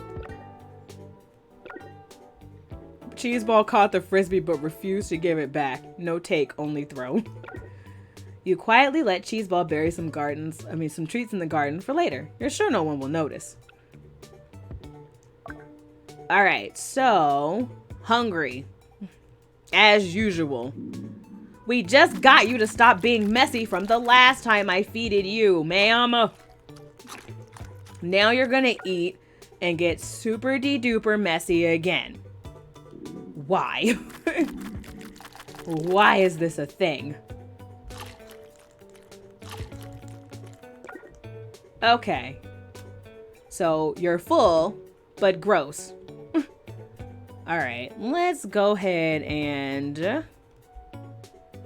I don't know. We need to shampoo your fur. Because right now, you look mega dirty. Like, disgustingly dirty.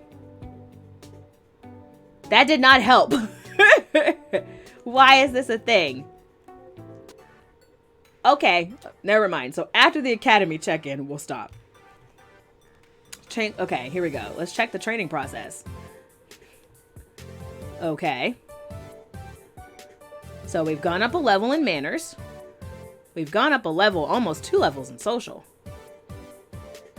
Cool. Gone up a level in trust. Smarts have not gone up a level, but they're really close to. And our fitness went up a level. Yay! Fantastic work with Cheeseball Social. I can really see it shaping Cheeseball's personality and the bond you share. That said, I'm underwhelmed by Cheeseball's smarts. You could be doing more with this by now. Ma'am, we just talked about okay. The mark of excellence is not perfection, but the continued pursuit of growth. Cheeseball is an excellent dog and you're doing wonderfully. By this stage, the relationship between yourself and Cheeseball should really be in full bloom. There's a companionship I see here that I hope will guide you to further growth next time. Yay! Let's look at your class achievements. All right. It's us versus the rest of these dogs. Where are we at? Welcome back, friends, family, and enemies of our wonderful Paws Academy class. Thank you for joining us for another round of class standings. Here we'll see who's hot and, well, who's, well, you know, not. Let's go. Okay. Cornelius went down compared to last week. A fine show from Cornelius, raking in the silvers. You go. He had a gold coin last week. Junebug! An impressive silver medal. Junebug, you should be proud of yourself. I'm not sure how this system works because Junebug has more bronze coins than a silver, but okay. Ah, a fine show from Dodger, raking in the silvers. You go, Dodger. Ghost! Silver, silver everywhere, and Ghost could use a drink. Nice work. Boatmeal! Precious. An impressive silver medal. Boatmeal, you should be proud of yourself. All right, show me what's going on. No! We went down! We have bronze medals now. This is unacceptable. Last time we had a full row of silvers. All right. Guess who's going to be smart and fit by next time? You. That's the end of this round. You don't have to go home, but you can't stay here. You should probably go home, though. Oh, another silver. It's fine, Cheeseball. All right. So, Boatmeal. Adorbs. All right, so we have 11, 12, 1, yeah, okay. So, inbox. How are you? Hey, just wanted to check in after what happened. I know things might feel a bit bleak, but I'm sure you'll make it work. You have the conviction to do this. You're a star now. Row, row, fight the power. Aww. Oh, thank you for a police report. I just wanted to let you know that I filed a police report for you. I hope it helps a little bit. No idea if it'll go anywhere, though. Just remember everyone is here for you, okay? Aw, thanks, Felix. Lauren, please send me an invoice for your replacement camera. I want to help. Oh, I love him! Okay. I hope you're feeling better. I hope you're not hurt. If you're feeling concussed or sore at all, please come by the hospital and I'll make sure someone sees you. We can't help with hurt pride, though, or missing cameras, but you'll pull through. You've got this. Aw. I will destroy them! As soon as we've caught the jerks who did this, I will personally fight for your honor. No one can hurt someone in my life like this without some serious justice coming their way. Why have I not married this woman? I can't believe this. I guess no matter where you go in the world, bad things happen to good people. I'm sorry about what happened. I'm just upstairs if you need to talk. Aw, thanks, Sacha. Paw Print's final exam reminder. The end is nigh. Not the end of the world, though. Just the end of your Paws Academy semester. Your final exam is around the corner, so make sure you're thinking very carefully about how you're training your dog. We want to see some well-rounded, well-behaved sweeties. All right, and then Wolfer dating tip 3. Wooing another person can be a nerve-wracking experience. How do you know for sure that you want to spend the rest of your life with this person? Well, by this point, there's probably no turning back. I mean, come on. It's time to get serious about your future together. The next time you see an opportunity to go on a date with your special someone, be sure to take it if you want to spend your future together. We believe finding true love requires at least 3 dates. We need to marry Maribel. A+, I support. Okay, so it's not over yet. We still have a chance to go... Hold on. 11, 12, 13, 14, and then 15. Okay, so we have 5 weeks left. So we still have a chance to find love at this point. It is not over yet. I will not die alone. So we got it. But I will save. I mean, we could still end up dying alone, but it's fine. I have Cheeseball. We'll be okay. Right? Right? Okay. Let me go ahead and save. All right. So we have made, I don't want to say we made a lot of progress because we really made none. In an attempt to, usually when I play games like this, I want to see everybody's events before I make a decision. And because I was so wrapped up in seeing Sacha, Maribel, Anders, and Felix's events, I got myself stuck in a corner. So I didn't really make any progress with a single person. All we did was all go out on one date. So yes, I don't have time to play the field like I usually do in other Otome games. That was my fault. At least I know that for next playthrough. But we got a job and then we got our camera stolen, but we still have a job. So that's great. I really wonder what the heck happened to my camera. That's crazy. We were just on a high and then we got mugged. Well, can't be too happy. But yeah, so I'm still really enjoying this game. As far as our dates went, my favorite date would probably have to be the laser tag one with Sasha. That was fun. Second was the bougie date with Anders, even though I wanted a cheeseburger. It was really interesting having a really nice upscale date that he paid for. The man is A+ in my book. Maribel's date was cute too. And Felix's, the ending was sweet, but I was kind of bored. So right now, Sasha and Anders are still my favorite people, and Maribel as well, but Felix, we can chop him off the list. Obviously I'm gonna have to make a decision by next week. So there's that. If we want to at least see if we can find love by the end of the week, we'll have to see. Right, but then he laser tagged us. It wasn't fair. He flirted and then he betrayed us. I'm still in pain. Okay, but yeah, so coming up, I actually put a schedule on my Twitter page because I'm learning how to do graphic design. Which means I found a website that does the graphic design for me. But let me go ahead and link the schedule that I made. Here we go. So, here's the schedule for the week. So, first up, we did that today. We did Best Friends Forever. Tomorrow, we have Rune Factory 4 from 5 p.m. to 7 p.m. We are taking on the Sharon's Maze. I want to get through the second part of the Sharon's Maze so we can kind of see what the third looks like. It's going to get rougher from here on out because the monsters are going to be like at level 400. So I'm scared, but I'm excited. We can do it. And then that just reminded me I need to start crafting gear off camera. So I'll probably do that after we end. Then on Wednesday, we have Captain Toad Treasure Tracker. I thought tomorrow was going to be our last episode of Captain Toad Treasure Tracker. It is not.